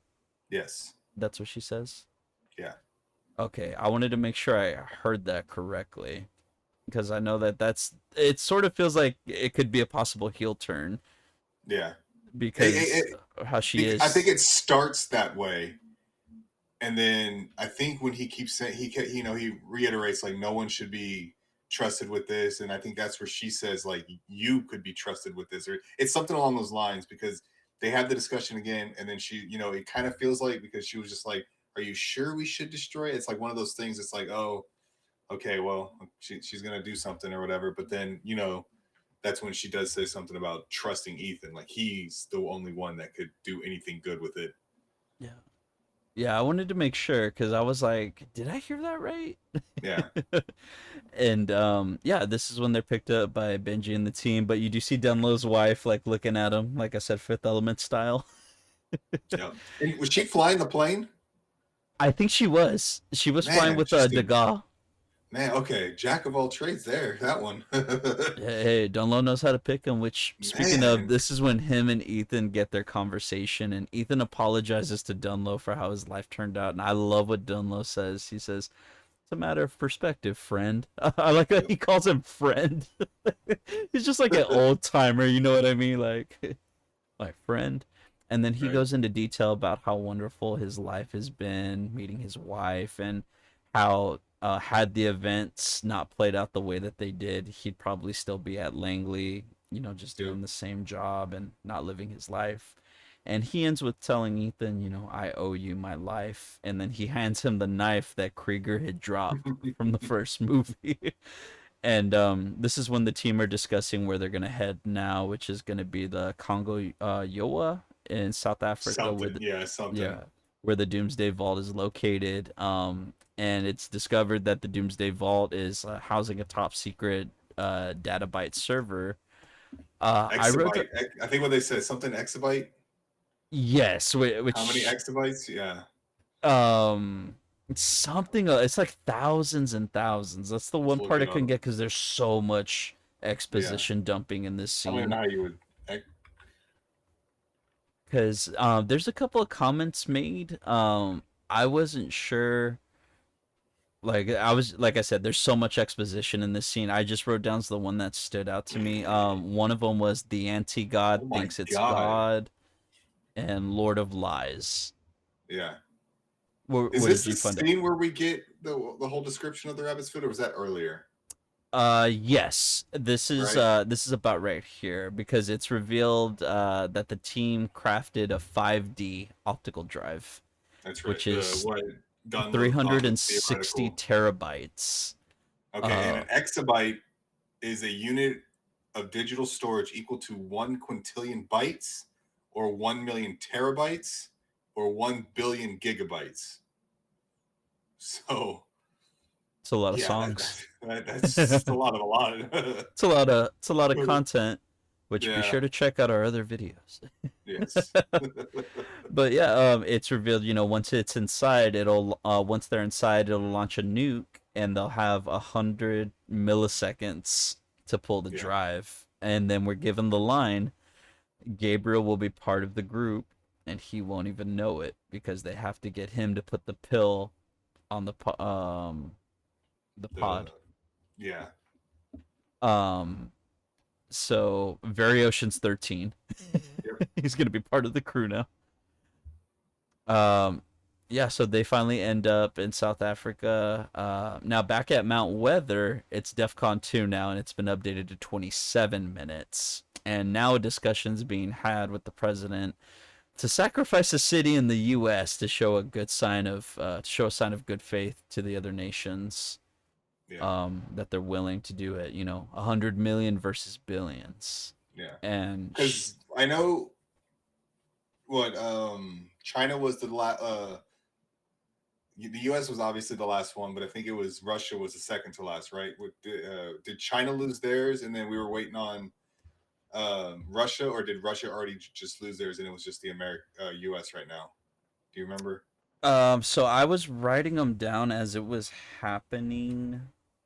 Let me see, because UK and then I know I China lost believe it theirs. was China and then it was Russia.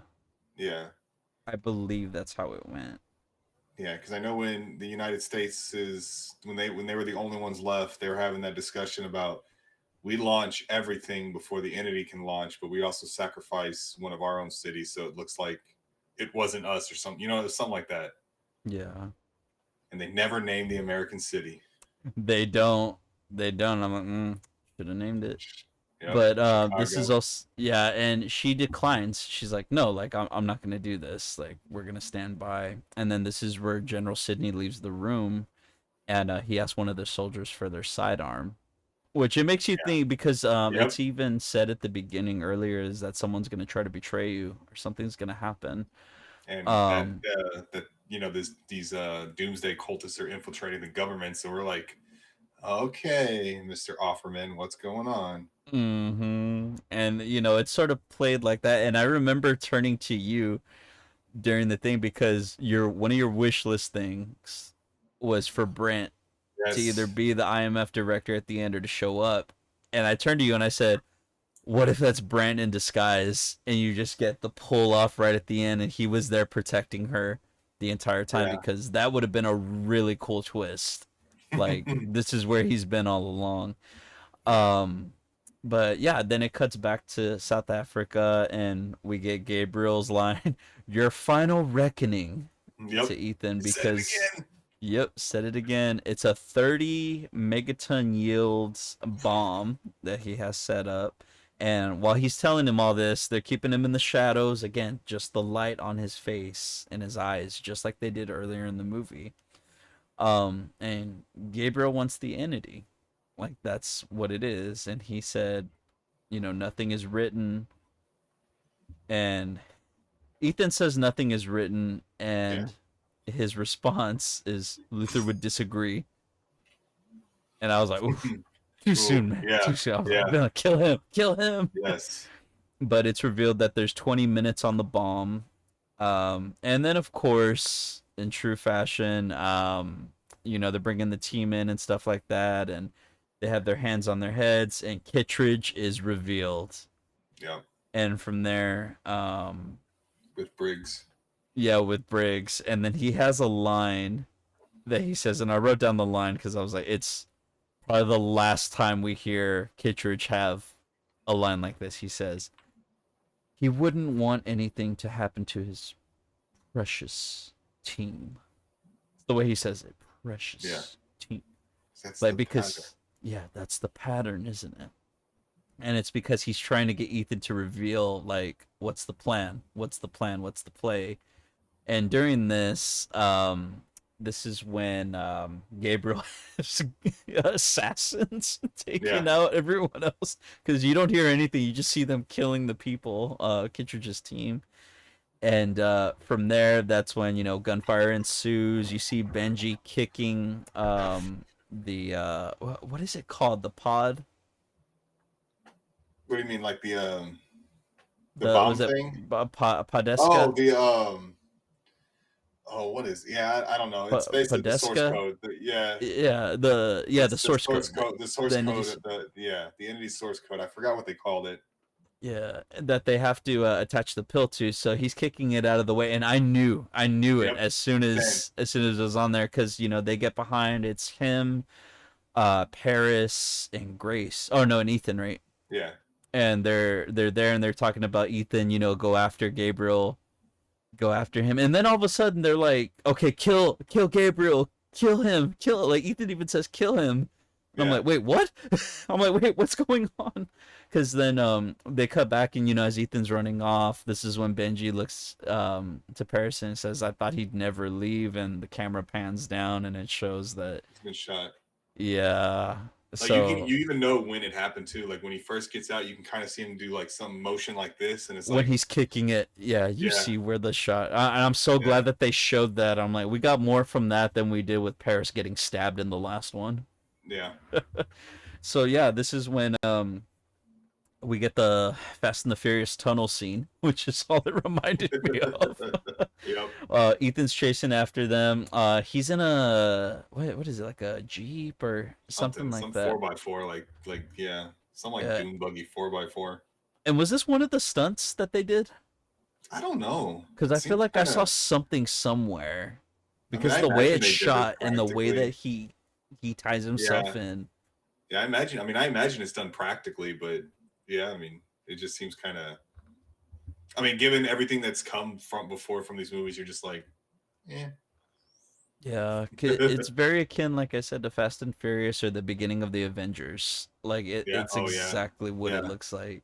And while that's all happening, we cut back to the team and they're talking about, what we're gonna do. So Grace, Paris, and Benji are gonna have to go into the room, the server room, The that way they server can room. get everything ready. And Dunlo, his wife, and Degas say they'll stay back and they'll try to defuse the bomb. Yeah, it's a And similar bomb. Yeah, it's a similar bomb to what Luther. So you can disable the nuclear cores of it and save the whole area, or and then but in doing so you'll still someone has to collapse a ton stay. of, yeah, someone has to stay behind. So this is when Dunlo and his wife are like, we've had a good life, and ooh, oh, that was getting I me in know. the I theater. was I was like, like, no, I was I was like, like, don't do my boy like that, don't do my boy like that. We just got him back. I know. I was like, oh man. And then Degas offering to stay too to I was protect like, them. no, that's the I was, future. yeah, I was like, oh man, I was sitting there thinking that too. I was like, man, Robert's theory is just falling apart as this movie keeps progressing. Actually, at I'm like, this, who's gonna be left for the IMF at the end? honestly, it was kind of even before the way the movie was going. I was like, I'm not gonna get my end credit scene, like, or whatever it was. Like, I wasn't gonna get. I just felt it. Like, I don't know. I mean, it was a. It would have been a nice ending to it, right? Like, it would have just been a throwback, like bringing all the characters back if you just see them in like The Office, or I don't know, something where okay, like it all predicated kind of like on Ethan dying, but the IMF living on. But then like you see Benji getting shot, and you're like, okay, this might actually be the end of Benji, It's right? like you You're like, started with a piece of paper with your wishes on it, and as and it's just everything like, was taken away from you, one more rip, yeah. one more But like, rip, one more but like rip. honestly, I was completely validated in my thing with the rabbit's foot, so I was like, you know what, I'm good. Yeah, mic drop. But yeah, but like Benji was probably like every honestly, we even went into the thing I believe saying anything was on the chopping block, right? Like this Yeah, is we were like most likely anything the like goes for this one. anything, yeah. I mean, I was I think we might have talked off screen about Luther because I mean we thought Luther should have died in what Fallout or whatever it was. We thought he should have died in Fallout because of how the events panned, but it was also Yeah, because it would have set the stakes for that movie, yeah, which that movie did not have that yeah. much. Go and watch our rants So ranked episode on Fallout to see more on that. But but yeah, yeah, I this is mean when we I get thought Luther Ethan run. was yeah, I thought Luther was a top choice to eat it and then but anyways. So but when Yeah. Benji was shot and I'm like, okay, well Benji's probably not making to the end. And then the guy, I was like, what's going on here? I was like, just everybody, just cool. Grace is going to be like, They're setting the dominoes up real fast for yeah, us. We're like, oh my god, like what is going to be left of the IMF exactly. after this? And this is when we get Ethan running after. So when he takes off in the car, he rams it into another group of guys, and he flips the car, which I think it was done practically because of Yeah. how the camera It looked pretty looks. good Like it too. was placed, like it was Yeah. like to get his reaction of It's like down in like what the it was. driver's seat compartment or whatever it was, film Yeah. shooting up. Yeah. So and then from there we get Ethan running. We do get the plane scene, Yep. which I will preface, the beginning of the plane scene when he's on the ground looks Yeah. so Yeah. bad. Yeah. That That CGI was bad. it was like, honestly, what it looked like was, and I mean, look, for all I know, they could have done it practically. I don't know. I don't know. But honestly, Um, I'm gonna say what it looked like. What it looked like was Ethan holding on to a plane, a stationary plane, and there was like, you know how in old movies you had the thing in the background, the screen that moved to show people driving. That was yeah. on the ground. That felt like that was on the ground, and it was just a projection that was just like treadmilling, treadmilling a ground. That's what it So instead looked like. instead of rear projection, it's floor projection. Yes, and it was like a treadmill type style, and that's what it looked like. I don't know what the filming of this was. It could have been done practically. If it was, bravo. Yeah. However, I'm just telling you what it looked like. But final product, not Yes, great, because exactly. right after that, then we get the true scene, which, Yes. dude, it looks so freaking. Please go see this on IMAX on the Oh, biggest screen you can, just for I'm this gonna scene yeah, alone. I'm gonna talk about two when we get down to two scenes. And I mean, it's more than one scene, but it's like two areas of the movie where it's like. But when we're gonna wrap up the summary here in a bit, so we'll get there. Yeah, we're right at the end. We're right at the Yeah, end, yeah. guys. So yeah, the CGI is real bad. And then we cut back. They're defusing the bomb, and Degas is asking Dunlow, while he's defusing. He's like, "Where'd you learn to do this?" Dunlow never said I did. And then we cut back to the emergency base. It's now gone down to DEFCON 1, and this is when we're having the back and forth.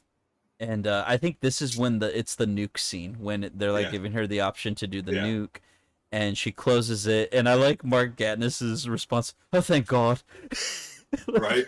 Like, he was on board, like, no, but then it's revealed, like, because they keep cutting back to this guy, one of the agents that's stationed at the door, and when I saw the other girl, I was like, oh my God, is this gonna be John Rhys Meyers and Maggie Q, just like, and then having Nick Offerman take the mask off, and then we get like the full reunion. But That would have I been guess great. that, yeah, like that would have been, but of course we didn't. It turns out that one of those agents, he's actually one of the zealots.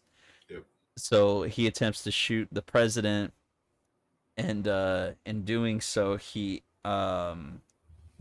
the other agent's trying to take him out, and the zealot ends up getting shot. But in doing so, he does get a shot off towards the president, but Nick Offerman ends up taking it.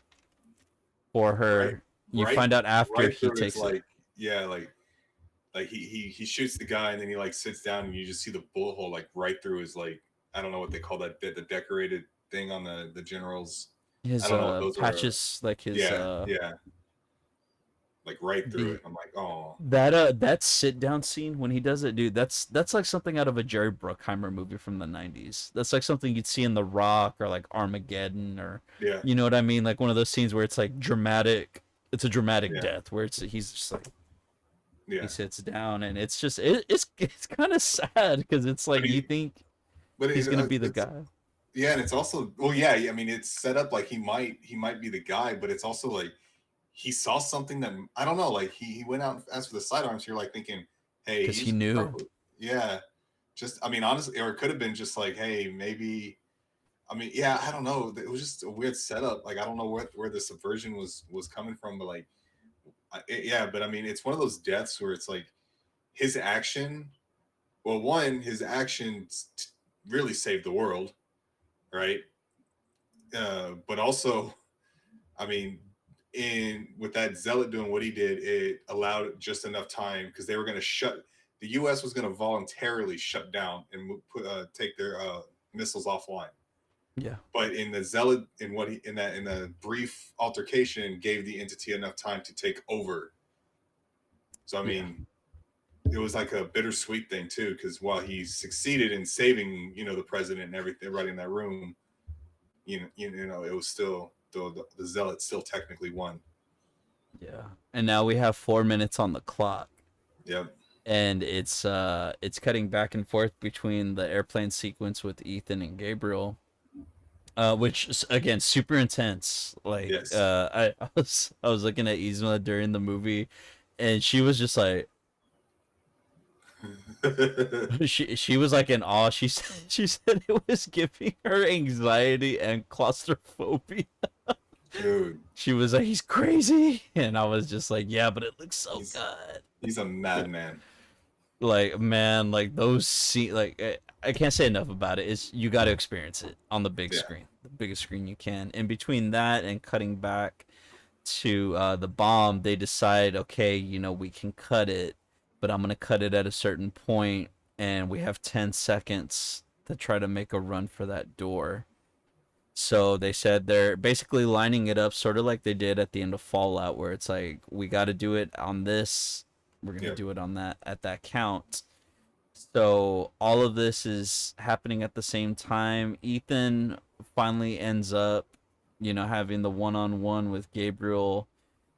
He gets, he rotates the plane to fall. He knocks Gabriel out. Gabriel starts to slip out, and he has a parachute on. And he starts monologuing, and then as he flies, it jerks him, right? Like he Yeah. gets jerked backwards, and then he ends up hitting his head on the back of the plane. It's pretty gruesome. Like Yeah. I guess it's the fitting ending that you would want for your villain, but it also feels like sort of out of nowhere. It feels kind of cheap. Yeah. It's like you want more from that ending. But yeah, this is when Ethan's trying to land the plane. The plane stops and starts stalling. It's on Yeah. fire at this point, and the music's like cranking up. Like you're like, Yeah. this dude's about to die. We're about to I watch Ethan mean, Hunt die, and he jumps out with the parachute. He's trying to put the pill into the back of the pod, to activate that signal so that way Grace can make the switch to kill the yeah. entity. And it's intense. Like the music's going, like it's cutting back and forth between the scenes, but it's focusing on like all these obstacles that Ethan is encountering between the plane stalling, the plane catching on fire, him jumping out, the parachute catching on Parachute catching on fire and fire. breaking, him pulling the other one but you not seeing it, and Yeah. he falls through You the don't know. clouds, right? Is Yeah. that what it is? Yeah. Yeah, So because he's he. got to, yeah, he's got to put the poison pill into the thing. As soon as that happens, the red light that Grace, the red light I think is going to turn on or turn green or something. So she's got to cut the red wire, and as soon as she cuts the red wire, then she's got to pull out the thing, because once she cuts the red Yeah. wire, the entity goes into that, what was it that called, that 5-dimensional whatever it was. Yes, the 5D something, yeah. And all thing this that they going created. on while Dunlow has to sever this thing, give them 10 seconds, and then yeah, it's a crazy sequence of events. Yeah. We also didn't Like, mention that Benji's walking her oh through yeah, Grace how to do all the stuff, and he's bleeding out, he's and bleeding his out, lungs and collapsing. Like, yeah, he's giving Paris instructions on how to basically, pierce his, lung through his second rib or whatever it was, and then, yeah, basically to like whatever, and then he's just like, okay, now I can breathe, and then this is going to happen where I'm probably going to pass out because blood loss, yeah, and he's still giving instructions on what needs to be like Grace needs to do, and I'm like, yo, give me more Benji team leader, yeah. yo, Because then oh you have man, Paris like hitting the wound and stuff like that, and just like like yep, making just him come smacking him like, back. hey, wake up. Yeah, Which and brings back to the you're gonna be the death of me line. yes, which is why I Oh, wanted to bring she's it up, is yeah, because it she's comes back full yeah, circle. Yeah, she's his savior. Like, yep, and again, while this is all happening, like it's super, super, super intense, and the stakes are not higher than they've been before in this yeah. scene. And while we're watching, Ethan fall through the cloud, it cuts back to Grace, and you just see the thing go from red to green, and she just says Ethan, and she Boom, does the boom. Yeah, yeah, the quick boom. the quick cut pull. Yeah, like real quick. And then I don't remember what happens after that. I think it cuts back to the command center, and then that's when everything starts Yeah, rebooting. all the lights go out, right? So Yeah, everything shuts down because basically the entity was cyberspace. So once you trap the entity in that thing, cyberspace is gone. So the entire world literally blacks out. And then I think she's the holding up the lights. thing, the whatever that thing was, and it's The glowing 5D orange. optical drive. Yeah. So she's holding it, it's glowing orange, meaning that they captured the entity. So woo. And then I don't know how long it takes, but then the like I guess backup generators or the power just starts rebooting. So I don't. Yeah. It's never explicitly stated that if all cyberspace was down, it didn't look like it at the end of the movie. So I don't know if No, Luther did something. I mean, I he think it is was more being of a his freak. prediction of what it could do. Because you know how Maybe, it says like, oh, if you do this, this is what's gonna happen. Like it's more of yeah. like a theory of Or what maybe could maybe happen. he's just that good and he was able to just destroy the source code of this entity and keep everything else. I don't know. Yeah. Because I mean, bring up Age of Ultron, Vision burned out all of Ultron out of cyberspace and left cyberspace. So, I mean, Yeah. maybe Luther's our Vision. Maybe, I mean, they took a lot of liberties with this movie. I'm seeing a lot. We talked a lot about the Avengers in this movie. I'm just saying. Get Age of Ultron in here. Yeah, and then Keep Terminator 2. we get a line from Holt. He says he did it. That SOB actually did it. And then it cuts to a field, and then we see the The parachute parachute, yeah, come up, and I was like, "Oh dang, they're gonna do it! They did it!" I was like, "They yeah. freaking did it!" And then you just see Ethan walking, and I was just like, "Oh With his wow!" with his limp. With his limp, with his iconic Yeah, limp, yeah. I and mean, you it just was see one of those everybody things. like cutting, like they're like waving at him and stuff. But it's sort of like he's appreciating life Yeah, for a moment because he never really does in the movies. The only time that we've seen him do it is at the end of Fallout, where he's sort of just laying there on the yeah, cliff, where he's just like, "Oh man, we did it." yep. What were you saying? I don't remember. But yeah, he survives and he's just walking through, Oh yeah, and at that's what this, it was. Like, we predicted that Ethan was gonna die, but I also was like, I just don't see Tom Cruise giving up this franchise just yet. yeah, You know what I mean? Like, he's going for 10, dude. He's going for I 10. mean, I don't know if they're gonna. 10 in a I mean, TV series. yeah, either that or it'll just be like he'll be. I don't know. Yeah, I just couldn't see him giving it up just like that. Like, Yeah, like like you said in the predictions we did, we were like, no, this is the last ride. It's gonna be yeah, Logan. Like, Yeah, and I mean, I honestly thought he was probably gonna die. Like, even though he was walking and stuff like that, I thought he yeah, was probably gonna collapse, and they were gonna just like, John Wick style. What yeah, like spoiler alert, are allegedly. you talking about? They're doing John Wick Um, 5. Like, they ain't dead. but that could They're be like, no, anything. we It make it could too be much Final money. Destination 5 for all we know, John Wick 5. Right? But this is when we get Luther's voice. You say, "Hello, brother," Yeah, and says he told him, I'll have a message for you at the end of it. Never had a moment of doubt. Knew you'd find a way. You always do. And I didn't get a chance to write everything that he said, but he did say, all that is good inside us is measured by others. I hope you know I'll always love you. The world still needs you. yeah, And yeah, dude, that was like, I'm so happy that we got to have like a full monologue yeah. from Luther, and it was like one that like wraps it. I was like, oh God, it hurts my heart, dude. It still hurts me. And I think that's what also when that uh we find out that Luther's gonna have a message for him at the end, like that's when I figured Ethan wasn't gonna die as well. Because I'm like, if he dies, he won't get to hear the message, or I mean, he could. I guess he could hear it as he's dying, but I mean, if you have that monologue of uh, the world still needs you, it's like, well, you know, can't die. If the world still needs you, you can't die. Yeah, that's when he gets back up and he's just like shakes off the wounds. You know what I mean? Yep. But he's out in the field, and we see this helicopter come in, and then we get Kittredge and Briggs getting off.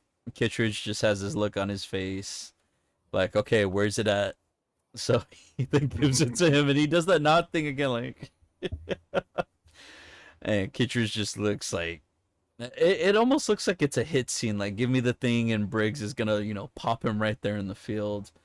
But instead, Yeah. he turns the gun around in his hand, and then he shakes Ethan's hand.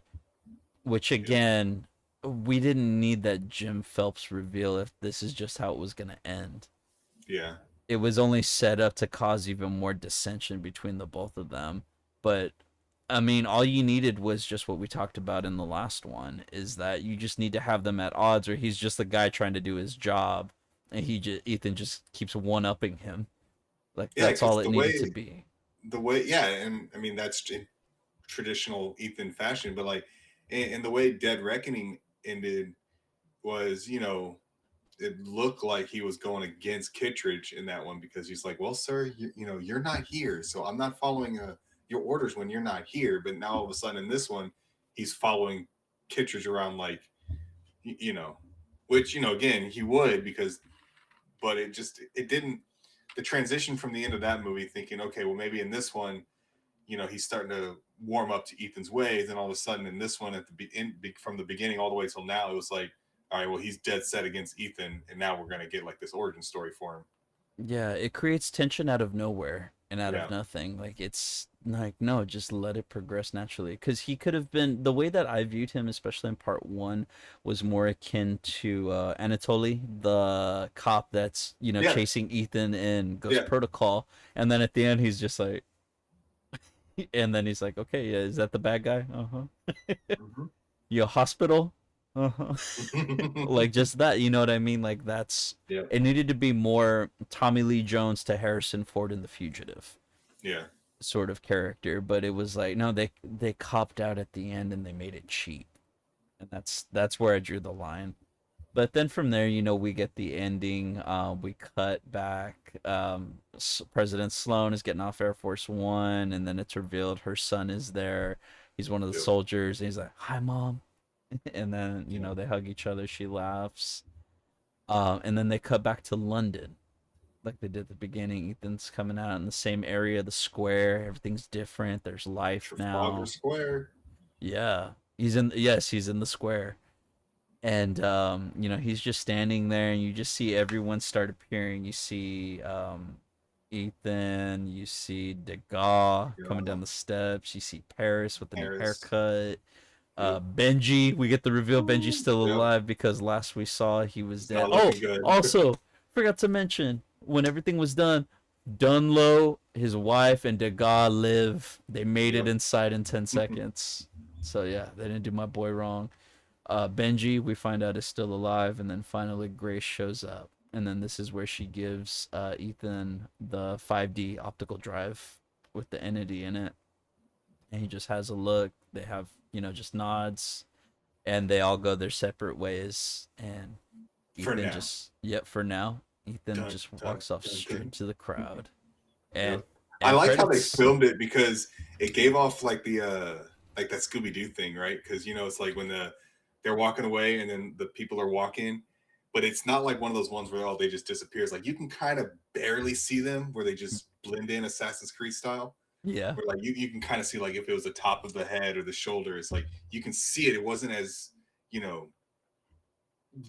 done we where it's cut just to a like completely different scene where it's a bunch yeah of extras. like Ilsa disappearing in what was it, Rogue Nation? Like you can tell that was just Yeah, like skip gone. Like but now like you can kind of see them blending in. So that I yeah. think that was kind of nice. And I like how it shows sort of that Ethan's done with the Yeah. IMF. That he's like, I'm gonna again end game. I thought about getting that life that they told me Right. to get. So that's the way that I read the ending. Is that she gave it to Ethan because she knew she could trust him, but he's also like, I'm out of this. Like I'm gonna live my life now, and I think that's why we get that scene where he's just standing there in the middle of the square, just looking at life. Because it's the Yeah. second time, first in Africa, then now here. Technically third because of the beginning when he's walking between the crowds and he's seeing, all the Yeah. turmoil and the fighting and the divisiveness. And this is where he's like, no, like I'm gonna live amongst the people. Like it's time for me to like step aside because someone will be there, and that's how I took it with them all walking away like that is they're walking away from him because they're part of the IMF and he's out of it, Yeah. but they know that they trust him to take care of it. So yeah, I mean, like you said, there's other ways to give characters a fitting ending. I feel like this was one Yeah. that didn't have to do with death, so I think it was a good way Yeah. to end it for with him living Yes. as far as that goes. But He yeah, didn't I mean, become the that's entity. He didn't become the yeah, entity. oh my god, yeah, the worst case scenario, transcendent style, Oh. just merging with the entity, going full sci-fi. But yeah, I Yeah. mean, that's the end of the movie. Credits hit, there's no after credits scene. Nope. But Robert, what were the two scenes that you wanted to talk about? It's the submarine scene when he's inside the Sevastopol. Honestly, it's the entire dive thing because I'm like, again, watch this in IMAX on the biggest screen with the best sound.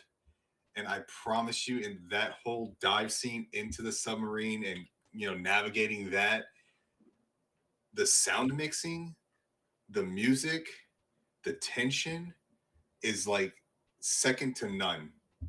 Like I again, I don't I'm not a diver, right? But just imagining diving, I don't know how deep in the frozen, tundra beneath, frozen whatever it is, and it's just pitch black dark, and you're going into this sub, and the sub is about to roll off into a abyss of even greater proportions. I mean, I think it was well done. It was definitely edge of your seat. Again, the sound was amazing. It added that extra layer of tension that you're just like on the edge of your seat, like he's getting out of it. Because I mean, you still got like another hour in the movie, right, to go. But it's man, it was so good, so good. Um, and then again, the same thing with the plane sequence. Again, I'm going to stress the sound of just again, it could just be the IMAX, but this movie definitely deserves to be seen in IMAX. But they did so well with just the sound mixing, editing, and all that stuff with both the sub scene and the plane scene to create that tension, that like just heart pounding, like I guess anxiety inducing, you Edge of know, your seat, man, edge of your just seat. so good. And I don't know how they filmed that sub scene. I mean, they probably had they probably built like a replica thing, and they were doing like a tumbling. They probably even filled it up with water for all we know. But man, it's just so well done, so well crafted. I agree. I agree a hundred Definitely the percent. two best sequences in the film. Yeah, and worth it for IMAX. Worth it for Yes, IMAX alone because those scenes are long. They're not like gimmicky where it's like, oh, here's like 2 or 3 minutes of the scene. It's like, no, these scenes go on for like 15, yes, 20 minutes. yeah. Like they're And long and then you scenes. brought it up, that shot when he's like swimming up, and like it's just like the imagine, like I don't know how big an IMAX screen is, but like just imagine a big screen and just Tom Cruise in the center of it, and just everything else is just like darkness. Like, Yeah. can you just imagine how like just scary that is? Like if you were actually in that situation. No, and I don't ever want to. No, But yeah, like it's just oof. yeah, Yeah, I agree. I agree. those were So, for sure the two scenes I want to bring. The definitely the best scenes I think in the movie. did you have any final thoughts on the movie or before we I get think into the out of 10? yeah, so that's definitely what I did like in the movie is those two things. The beginning was a little janky for me just because again, we get to the part where we just go through like 10, 15 minutes of like scenes, but in the beginning it's just like boom, boom, boom, boom, boom, and it's like all right, now we're going to slow it down. So I think it could have been paced better in the beginning. Um and obviously Gabriel, this movie didn't do much for Gabriel like I was hoping it would. I mean I mean you think about it. This man took who was what was her name, Marie, that we never really got to know, We right? All right, never get to know who she was, but he what also the killed, event was, like nothing. but like he also killed Ilsa and he killed Luther. Like this Hmm. man killed three people close to Ethan, and he was still like, again, you kill three people that Ethan loves like that, or whatever. I'm like, yo, give us more. Yeah. Like, you know what I mean? Like, I don't know. I think again, this movie didn't do much, and I think we could have afforded more of his backstory in here. Like, man, I had a thought in my head about why he would be. What's his motivation on doing what he's doing? Right? Like, okay, cool. He got outcast, but now he wants to take over the entity or control it. I mean, I get that. That just sounds like a jilted lover, in my opinion. But Yeah. like, what was his motivation in the beginning? Like in the first movie, like why did the entity choose him, or did he choose the entity, or again, like what was his sole purpose, or was he just that gullible to buy into the entity's nonsense or whatever it was? Like we could have got all that, and then go if you're gonna go full zealot, go full zealot. Like like say I was chosen, I'm the chosen one. Like just go full on, like insane.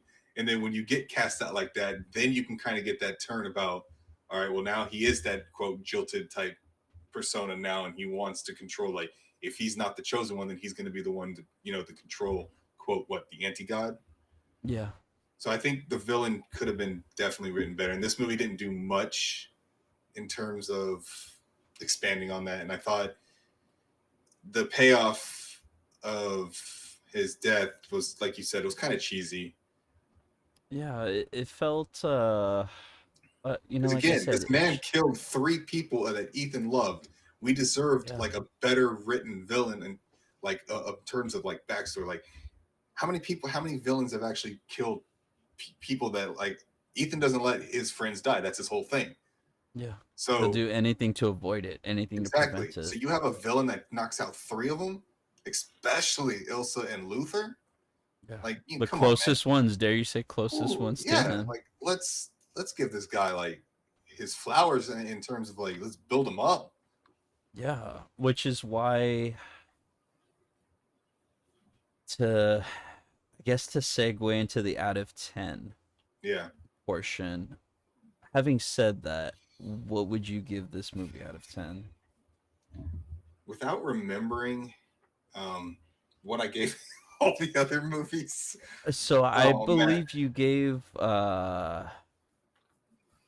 you gave Dead Reckoning a 7 yeah, it doesn't. Yeah, I mean, because I dropped mine down to a 6.5 after we talked about it, I which think that's right. is for everything you just said. Yeah, And what we had honestly, discussed. I think this one's like on par with Dead Reckoning. I will say it's a lot more intense in terms of like the stunts and like just that sub in the plane sequence alone. I think is far better than any sequence in Dead Reckoning, even the jump and the train sequence. Um, so I might give it. I think I might just give it a slight edge. I think I'm going to give it the same score. I think as if you watch them both, I'm gonna definitely gonna do this when I get a hold of the copy. I'm definitely watching them back to back, like starting one right after the other. I might even try to edit it all together. Yeah. Because I do think if you watch both movies, like individually, because I'm worried, I'm curious how the sum is over the individual parts, right? Yes. Yes. So but I am I for now, and again, only watching it once, I'm inclined to just score it no higher than what I did uh Dead Reckoning. If and so a 7. Okay. Yeah. Bad, not bad. Might fluctuate based off repeat viewings. Not a bad rating. Um, so for So I'm this one, definitely gonna watch this again like several times.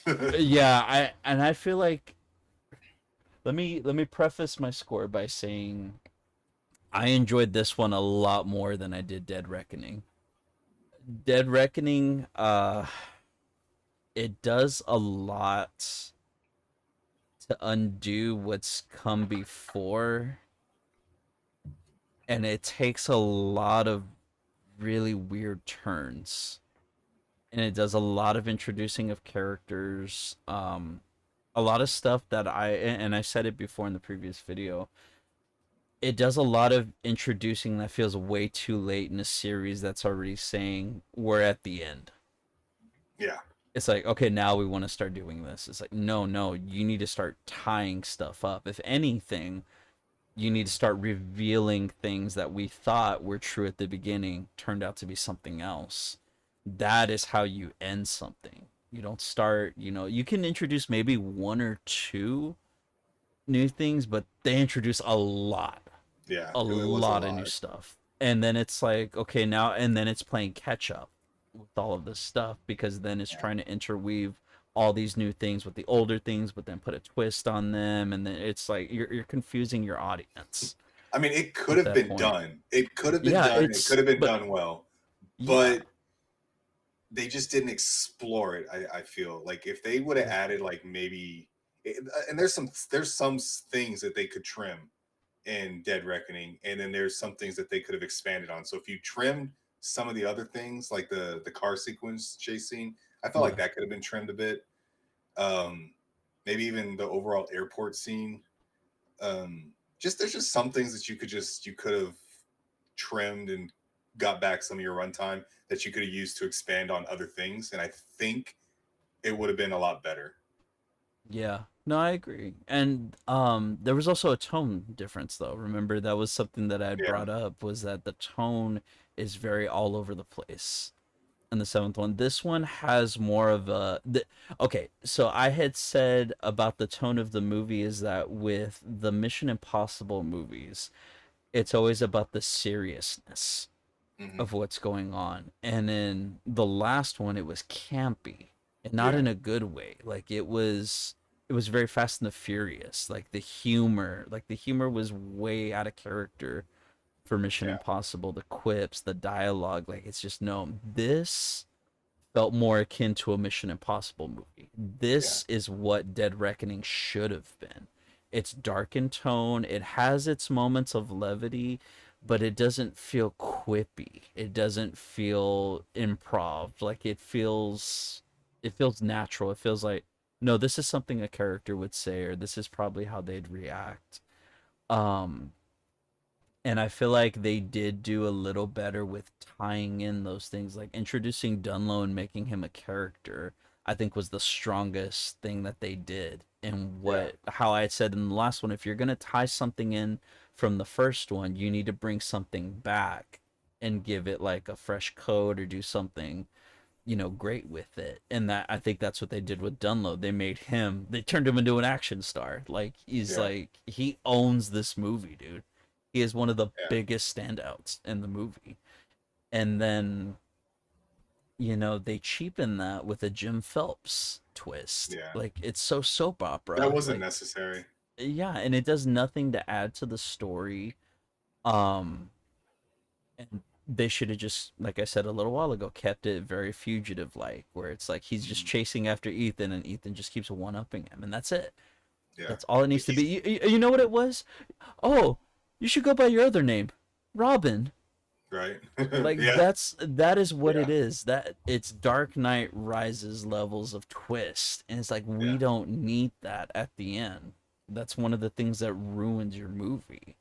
The twist needs to be, it needs to be few. You don't need a lot of twists, you need just a little. The thing that was out of hand is the flashbacks. The flashbacks to the There previous was, movies. yeah, like I Like know this is it's I know this is a part two or whatever it was, but you didn't need to flash back to Dead Reckoning. Like the scenes like Paris getting, like you didn't need that. Like if people are watching this movie, they've probably seen Dead Reckoning. if anything, you put that at the end as a montage during the credits. Yeah, just Like yeah, when you they didn't. did for the previous movies where they show all the actors and then it's like, you know, Yeah, dun that's what you do. You do a montage, yeah, all of that. But because when you do that, um, you treat the audience like they're stupid. yeah, Where it's like, oh hey, remember this? Oh hey, yeah. remember that? Like It's no, like we get no, it. That's why we're like here. We get it. yeah, it's like we're here opening day for this reason. We've been Yeah, along this ride for 30 years. It's like we're ready. Like we're prepped. We can quote these movies like yep. the back of our hands. Maybe not the second one as much, but unfortunately, Nah. yes, I can with the second one. Um, but yeah, it's things like that. So out of 10, to sum it up, like I said, there's good things, there's bad things. The good outweigh the bad this time. Yeah, I don't feel like it's as close like it was with Dead Reckoning. So initially, I had started out with the 7 with Dead Reckoning, and I dropped it down to 6.5 because of what they did for Gabriel. And here he's more mustache twirling. I agree with you that we needed it more fleshed out. He needed to be, you know, a villain with stakes.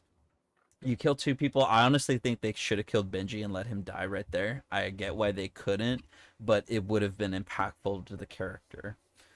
yeah. Um, but having said that, there was a lot of stuff I enjoyed from this movie, and I did feel that edge of your seat feeling, and I was excited to see this in theaters. So, having said that, I'm actually gonna give this a 7.5. Noise. Just solely by itself. Now, when you watch it together, like you said about the sum, you know, Yeah, versus the individual, individually a 7.5, I feel like combined it might be lower. I don't yeah, know what that would be, but as of right now, just from the experience, just from, you know, freshness, yeah. 7.5 is where I sit at with it. Nice. So, yeah. So, now that we have gotten that out of the way, let's go ahead and transition to our tier list. We made it. For those of you who have Yeah. no idea what this is, again, we did a ranked tier list, which this is Robert's brainchild. He came up with it um, to rank all of these movies in order from, you know, greatest to what we thought wasn't so great. So, Robert, since this was your baby, and again, if you want to check this out, go check out the rank series. Everything is uploaded 1 through 7. Robert, since this is your baby, please, my good sir, the final honors. Where does the final reckoning rank in your tier list? Hmm. I think. Okay, well, I gave it the same score as Dead Reckoning, but honestly, personally, I did enjoy it a little bit more than the first one. But again, could change. I'm gonna have to rewatch it. I mean, I've seen for sure every single one of these at least 5 times. At, well, maybe not in Mission Impossible 2, but um, so I mean, this one's gonna take a few more watches. It could still hold up. Um, it could fall. I don't know, but I think for now I'm gonna put it here and I'm gonna lock it in. I am curious to see how these two are together. Because if I watch it together, it could be, you know, never know, never know. I mean, it could just be the weakest thing of the whole thing is the villain. Which I mean, for being honest, the villain here is not the strongest. The villain here is not, you know. I mean, I love uh, Philip Seymour Hoffman, but this wasn't written. Should have been more. And same thing with Ghost Protocol. Like I feel like there's a trend with some of these movies, the villain just not being written as well as they could be. Yeah. But I think for now, I'm gonna keep it there and keep this one at the bottom where it belongs. But I think that's gonna be my it's gonna be my list. All right, nice. Very nice list. Now, prior to us doing the tier list for this final one, we were realized that it didn't have the poster Yeah. for the tier list. So Robert was able to pull those up for us. Robert, I do apologize. I did not use the poster that you provided because there was one thing that I felt was better than the Ethan poster that we By have all for the final means. reckoning. And that poster is of my boy Dunlo. This was the poster I was referring to you. I think we talked about it off air, The but character yes, poster. yes, the character poster for Nice. Dunlo. And if I find this thing's getting laminated. It's going up on my wall. Frame it. Frame it. Yes, like Dunlo, my boy. So, as far as the tier list goes, this is definitely not an F. No. It is better than Mission Impossible 2, and it is definitely better than Dead Reckoning. So, I am actually gonna put this one in the B list, and Ooh. I'm putting it ahead of Fallout in Mission Impossible 3. Nice. Okay. Yeah, so I feel like I said, I gave Dead Reckoning a 6.5. Mission These are all still good movies. Don't get me Yes. wrong, this is one of my favorite franchises. Yes. Like I said, I've invested 30 years into this franchise, so, you know, that's a lot of time. So with that being said, I still don't think any of them are like the perfect movie. But I stand that Rogue Nation is probably the best out of all of them, and that's saying a lot because I love and adore the first Mission Impossible. But it's right there. I feel like those two are right at the same level. One is not better than the other. If anything, I wish I could put them one on top of the other and then just combine them because that's how I feel about the both of them. Ghost Protocol is still a good movie. Final Reckoning I think is right on par with it, with the feeling that I had when I saw Ghost Protocol in theaters. It's the action adventure-ness, especially when you get to the end Mm. of the movie, and throughout it's action adventure at its finest. It is better than Fallout because I honestly think Fallout's too bloated. I feel like there's a lot that needs to improve, and again, like you said with the villain, Yeah. it's a weak villain. Mission Impossible 3, entertaining, great characters, the story is weak. Dead Reckoning, the issues are there. The issues outweigh the greatness of the movie, and we've already talked about Mission Impossible 2. But again, that's where my tier list is, and that is my final answer. Noise. So I think you can kind of tell, like, again, with you, your first, you know, introduction to this franchise is the first one. So Mm-hmm. naturally, that one's going to be ranked. You know, it's just that personal thing. Mine was three, and I think that might be a little bit of like, you know, subjective bias on my part, ranking it like where I did. But I'm still, I mean, I still like. Again, first movie I saw, but I didn't really get invested in the franchise until Ghost Protocol. But I think that Mission Impossible 3 still holds that. That was that starting on point for me. Yeah. Because it's the action, man. It's Yeah. You're invested in the action because when they say like this isn't you're going to see an action movie, Yeah, these movies will give you the action. yeah. That's the one where Ethan really became an action hero. Yeah, like because Yeah, it starts and not it really a doesn't let spy go. movie. Yeah, it's not really a spy movie. He's more of a, he's an action hero. Yeah, and it's the most action hero you probably get out of all of them.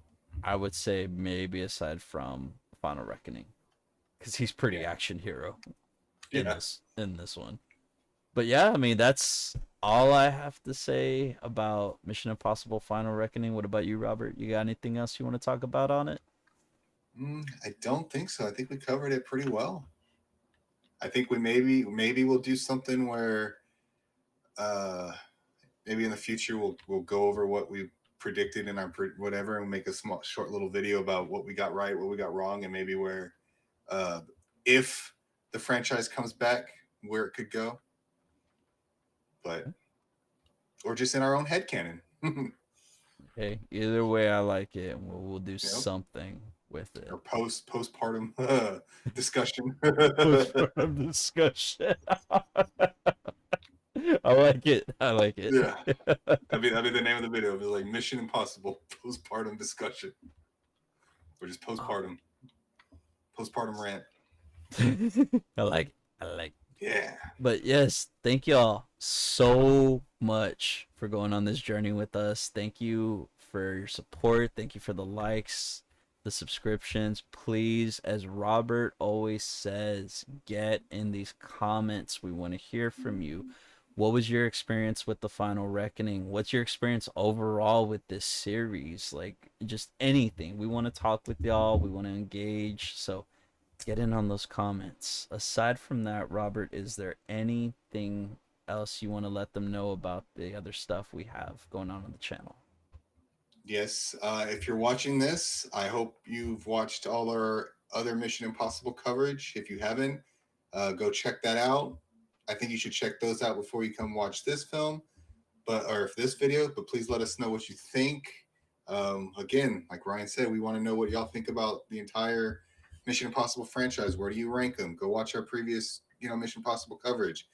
We have our Avengers Doomsday video live about who might be on Sam's Avengers team. Unfortunately, that movie got pushed back till December 2026 now. We'll see if there was anything that we can talk about on that one.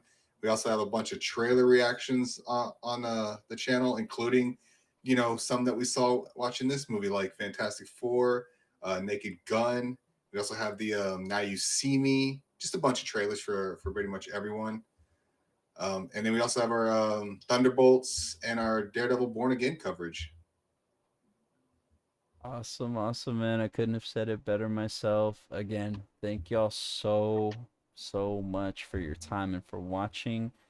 And me and Robert had discussed this off air, and we just wanted to tell y'all. You ready? Yes. 3, 2, 1. Mission Mission accomplished. accomplished. See y'all in the next one.